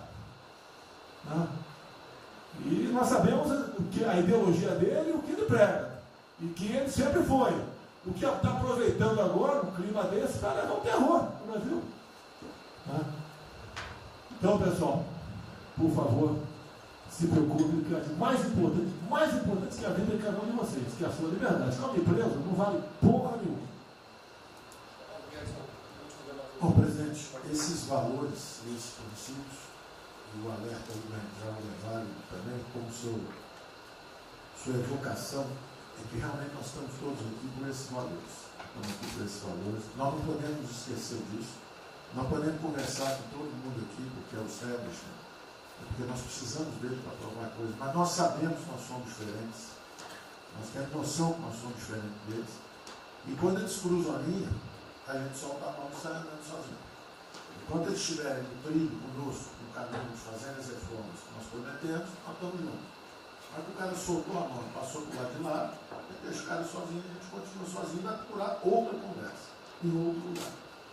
Então, eu acho que manter essa ideia que nos trouxe aqui, e eu tenho dito isso em todo lugar, e lá fora, eu converso, semana passada, conversei com os ministros da Fazenda de G20, conversei com os ministros também de economia dos BRICS, e a mensagem que eu levo é sempre a mesma: o Brasil vai surpreender o mundo. Vocês duvidaram da nossa democracia, duvidaram do nosso presidente é democrata e vai fazer as mudanças. E aprovando a reforma da Previdência no ano passado, enquanto os franceses fizeram passeadas com outra reforma da Previdência. Agora, não é uma coisa, por exemplo, nós vamos continuar aprofundando as reformas, nós vamos seguir. Eu conheço todas as histórias de reconstrução por profissão, obrigado a estudar isso, a reconstrução da Alemanha na Segunda Guerra, a Primeira Guerra com o Chávez, a Segunda Guerra com o Ludwig Erhard, a reconstrução da economia do Chile com os caras de Chicago, todos os casos, no caso da fusão das duas Alemanhas, eu conheço profundamente, no detalhe, não é de ouvir falar, de ler 8 livros sobre cada reconstrução dessa. Então, eu li James 3 vezes no original antes de eu chegar a Chicago. Então, não tem blues, não tem droga, não tem blá blá blá. Tem estudos sobre todas as ocasiões. E nós vemos uma demonstração disso quando nós estávamos indo numa direção norte, com as reformas estruturantes, e de repente, em 3 semanas e meia, nós fomos para o sul. Nós fomos elogiados hoje lá fora, semana passada, todo mundo elogiando, fazendo referência, que o Brasil está à frente de todos os emergentes, e Paris passou ali, só está atrás um pouquinho dos Estados Unidos. Os Estados Unidos está naquele caso, que é o cara que tem a moeda forte, ele tinha 1 trilhão para cada problema que eles têm e ninguém reclama. Fizemos vários programas antes dos alemães, vários programas antes dos ingleses, vários programas, de todo tipo. Então, se não existe algo aqui, é dogma. Existe capacidade de trabalho com um grupo extraordinário que eu tenho. Então, nós atacamos em todas as direções. Primeiro, o campus foi lá e reduziu os consórcios em 200 milhões. Logo depois, nós não tínhamos espaço constitucional, fizemos antecipações de benefícios e diferimento de impostos, porque não tinha espaço constitucional. Logo depois, tivemos espaço pelo Supremo e pelo Congresso. Entramos nas constitucionais, gastamos 300 e poucos bilhões, que não é muito. Tem uma ideia, o último déficit do governo Temer foi 160. Nós gastamos 300. Não gastamos tanto assim, mas atingimos 50 milhões de brasileiros, como diz lá o Pedro. 70 milhões de brasileiros. Lançamos essa camada para os mais frágeis, pegamos os idosos, pegamos as empresas, microcrédito, depois de 0 a 360 mil, depois de 360 a 10 milhões. Montamos um comitê de bancos, estamos lá com o Montezano agora fazendo justamente a reestruturação. Não vai ter molezinha para a empresa aérea, para nada disso. nós vamos botar usando a melhor tecnologia financeira lá de fora, nós vamos botar dinheiro, vai dar certo, nós vamos ganhar dinheiro. Nós vamos ganhar dinheiro, usando recursos públicos, para salvar grandes companhias. Agora nós vamos perder dinheiro salvando empresas pequenininhas. Então nós estamos fazendo tudo by the book direitinho. Na conversa com os ministros da Fazenda lá de fora, eu disse que nós estamos com um déficit extraordinariamente alto esse ano, da mesma forma que eles, está todo mundo na mesma direção, só que nós caímos no chão, com uma confusão, tiro, porrada e bomba, mas nós não perdemos a busca. A gente cai, levanta e sai para onde nós temos que ir. Nós não vamos perder a busca. Nós sabemos dos valores, sabemos dos princípios, sabemos o que nós estamos defendendo. Estamos defendendo liberdade, liberdade econômica, liberdade política. Nós sabemos o que nós estamos defendendo. E estamos agora, no meio dessa confusão, derrubando a última torre do inimigo. Uma coisa é que nós vamos fazer a reconstrução e a nossa transformação econômica. A outra coisa são as torres do inimigo que a gente tinha que derrubar. Uma era excesso de gasto com a Previdência, derrubamos assim decretando. A segunda torre era os juros estão descendo, vão descer mais ainda. O Campos tem o mapa já, estamos descendo. Então, para ter uma ideia, o ano passado, para esse ano, 120 bilhões a menos de juros. Um plano marcha por ano, sem juros a menos. Então nós sabemos, e é nessa confusão toda, todo mundo está achando que estão distraídos, abraçaram a gente, enrolaram com a gente, nós já botamos a granada no bolso do inimigo. 2 anos sem aumento de salário. Era a terceira torre que nós tínhamos que derrubar. Nós vamos derrubar agora também. Isso vai nos dar tranquilidade de ir até o final. Não tem jeito de fazer um impeachment se a gente tiver com as contas arrumadas, que um dia acabou, não tem jeito, não tem jeito. E o presidente está no ponto futuro. O presidente falou o seguinte: tudo bem, tem a primeira onda que é da saúde, mas tem a segunda que é da economia. E uma vem agarrada com a outra. Nós estamos ainda tentando sair da primeira, a segunda já está querendo bater. Eu ainda acho que nós estamos preservando os sinais vitais da economia brasileira. Ela, para mim, ainda é um urso hibernante. Baixa sua energia para zero, consumo de energia para quase zero, só respira. Mas quando você sai da luta, você sai para comer o primeiro bicho não passar, você tem força. Nós não podemos deixar isso graças à super safra da nossa Tereza, à logística do Tarcísio, a comida está chegando, as exportações estão subindo, a China é aquele cara que você sabe que você tem que aguentar, porque para vocês terem uma ideia, para cada $1 que a gente exporta 3 na China. Você sabe que ele é diferente de você, você sabe que geopoliticamente você está do lado de cá. Agora você sabe o seguinte: não deixa jogar fora aquilo ali não, porque aquilo ali é comida nossa, né? Estamos exportando para aqueles caras. Não vamos vender para eles, ponto crítico nosso. Mas vamos vender a nossa soja para eles. Isso a gente pode vender à vontade. Eles vão comer. Eles vão comer. A Índia também vai precisar comer. Vai ser o trading da água. Eles vão dizer que é a melhor trading da água. Um dia alguém comentou comigo, acho que foi o Campos, não foi o Campos? Foi. É o trading da água. Quer dizer, os caras precisam de alimento, não tem água, nós temos muito mais água do que eles têm. Então eles vão ter que abrir mão da agricultura para fazer outras coisas e nós vamos poder exportar para eles também. Então nós temos um mapa de voo bom, nós temos uma equipe jovem, preparada, todo mundo trabalhando junto, e nós não vamos perder o rumo, nós não podemos perder o rumo. Então vai ter muita conversa, vamos para cá, vamos para lá, vamos fazer isso, vamos fazer aquilo, não vamos perder o rumo não. Pode dar investimento, bota peruca loura, passa batom vermelho, faz uma opção de coisa que for necessária politicamente, mas não vão perder o rumo econômico, não, nós sabemos onde nós estamos. Então, eu estou só dando uma mensagem de tranquilidade para todo mundo aqui, que é o seguinte: nós não estamos fazendo nada exótico, dogmático, nada disso. Nós estamos indo numa direção, fizemos o que o mundo inteiro fez, em 3 semanas e meia, nós fizemos o que o mundo inteiro fez, só que nós não vamos perder o rumo, não. Nós sabemos para onde nós vamos voltar já. Tá certo? E se o mundo for diferente, nós vamos ter capacidade de adaptação. Por exemplo, eu já tenho conversado com o ministro da Defesa, já conversamos algumas vezes, quantos 200 mil, 300 mil, quantos jovens aprendizes nós podemos absorver nos quartéis brasileiros? 1 milhão? 1 milhão a R$200, que é o Bolsa Família, R$300, o cara de manhã faz calistenia, aprende civil, organização social, como é que é o SPB, organização social, política, né? Faz ginástica, canta o hino, bate continente de tarde, aprende a ser um cidadão, disciplina, usar usar o tempo construtivamente, voluntário para fazer estrada, para fazer isso aqui. Sabe quanto custa isso? R$200 por mês, 1 milhão de carros, 200 milhões. Joga 10 meses aí, 2 bi, isso é nada. Então nós vamos pegar na reconstrução, nós vamos pegar 1 bilhão, 2 bilhões e contrata 1 milhão de jovens aqui. A Alemanha fez isso na reconstrução. Aí você também quer fazer estrada, precisa de 3, 4 milhões a mais, tem um orçamento de 8, toma aqui seus 4 milhões. Isso não faz falta. Não faz falta. Não é isso o problema. A mesma coisa do nosso programa do jogo, lá nos recursos integrados, não tem problema nenhum, são bilionários, são milionários, executivos do mundo inteiro. O cara vem, fazem convenções, olha, o turismo saiu de 5 milhões de Singapura para 30 milhões por ano. O Brasil recebe 6. Uma pequena cidade recebe 30 milhões de turistas. O sonho do presidente de transformar o Rio de Janeiro em Cancún, maior dos reis de Cancún, aquilo aí pode virar Cancún rápido. Entendeu?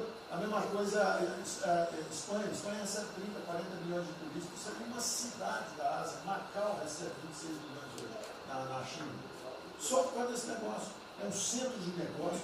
É só maior de idade. O cara entra, deixa a grana lá, que ele ganhou anteontem, ele deixa aquilo lá, bebe, sai feliz da vida. Aquilo ali não atrapalha ninguém.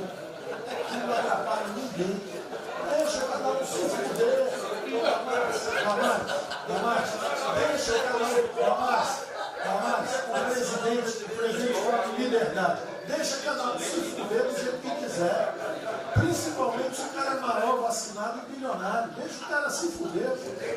Lá não entra nenhum brasileirinho. Não entra nenhum brasileirinho desprotegido. Se a CGU tiver como controlar a entrada e a saída do dinheiro. Isso, então vamos lá. Se não tiver como lavar dinheiro. Então, só para terminar as observações também finais ali, o Campos falou duas coisas também interessantes. Então, o Campos falou duas coisas interessantes ali. Uma é o seguinte: o estrangeiro para vir para fazer investimentos, eu recebi um embaixador, já reportei isso para o presidente, eu recebi o embaixador dos Estados Unidos e ele veio conversar conosco. A mensagem maior dele era uma só. Assim, olha, nós queremos um bom ambiente de negócio. Nós vamos colocar centenas de bilhões de dólares. O mundo inteiro quer investir no Brasil. Agora nós precisamos de um bom ambiente de negócio. Simplificação de impostos, segurança jurídica, coisa desse tipo. Né? Então, o secretário do Comércio americano, que é o Wilbur Ross, o cara me disse o seguinte: eu só tenho um conselho para vocês. Vamos aderir ao GPA, que é o General Purchasing Agreement, que é o seguinte: é um acordo, nós com a entrada na OECD, nós assinamos esse acordo, e esse acordo diz o seguinte: não pode haver nenhuma compra governamental sem transparência. Acabou. Então não basta a gente fazer isso, quer dizer, não vai fazer concorrência para concessão, privatização. Então nós já estamos na pista certa, já estamos indo na direção certa. Só uma informação sobre isso aí. Eu fiz uma reunião com o pessoal da CDE essa semana, agora foi semana passada, falando do nosso interesse. Eles falaram assim: já nos consideram da CDE. Sim. Tá? Então, os ministérios, estou falando isso porque vários ministérios têm uma pauta a cumprir. Vamos continuar nisso porque vamos dizer, a impressão foi excepcional. Isso, só um dado aqui do OCDE, rapidamente do OCDE, Não, o embaixador disse isso. O embaixador disse: nós não podemos perder a oportunidade do presidente estar tão próximo aqui. Os nossos dois presidentes estão próximos. Nós não podemos perder essa oportunidade. O presidente da OCDE disse que realmente os Estados Unidos, que era, vamos dizer assim, tinha uma certa objeção, agora já está favorável. Ministro, é só um dado: a OCDE, 90% dos países que hoje integram a OCDE já contam com os resorts integrados. Os outros 10% são muçulmanos. 88% tem um ensino domiciliar. Então a gente vai entrar com a MP hoje lá, tá? Vamos escuro. Pronto, obrigada.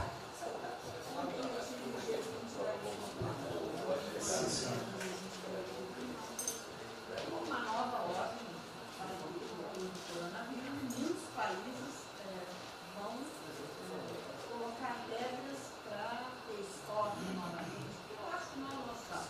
Nós temos que ter acesso ao mercado, mas nós precisamos incentivar o turismo. É o único produto que o Brasil não é autossuficiente. O resto, se amanhã quiser fechar,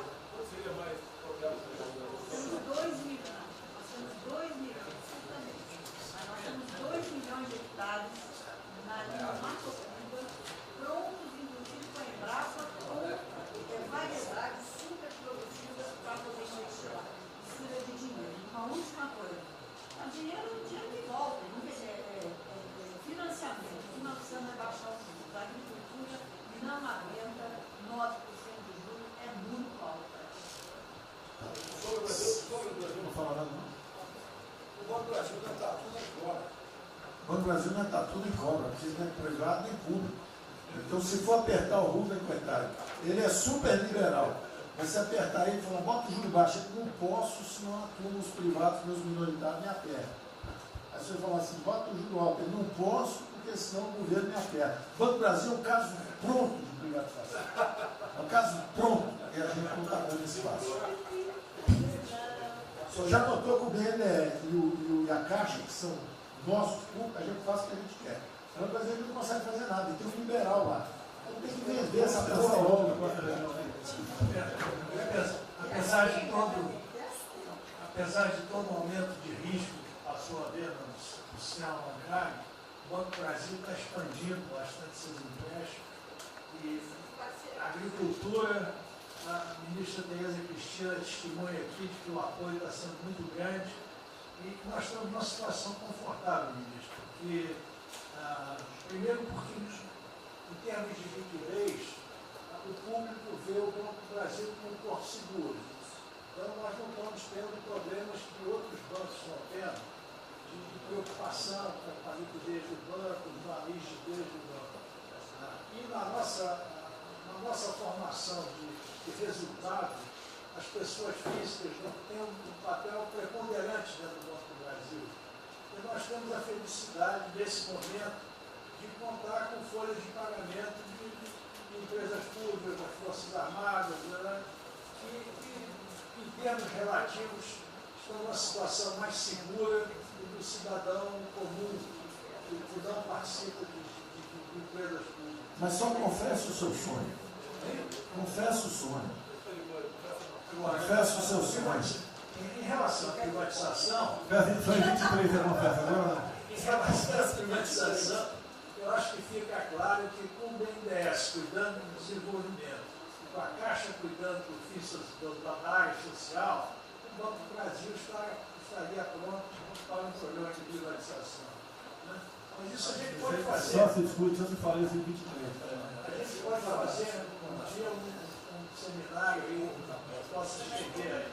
Porque o Banco do Brasil, no passado, teve muitos privilégios pelo fato de ser público. Né? As folhas de pagamento vinham naturalmente do Banco do Brasil para a Caixa. A administração dos depósitos judiciais eram sempre do Banco do Brasil e da Caixa. Hoje isso tudo é processo de concorrência. Nós temos que pagar muito caro por esses antigos privilégios que não são mais privilégios. E fica só o lado ruim de ser estatal, pesando no Banco do Brasil.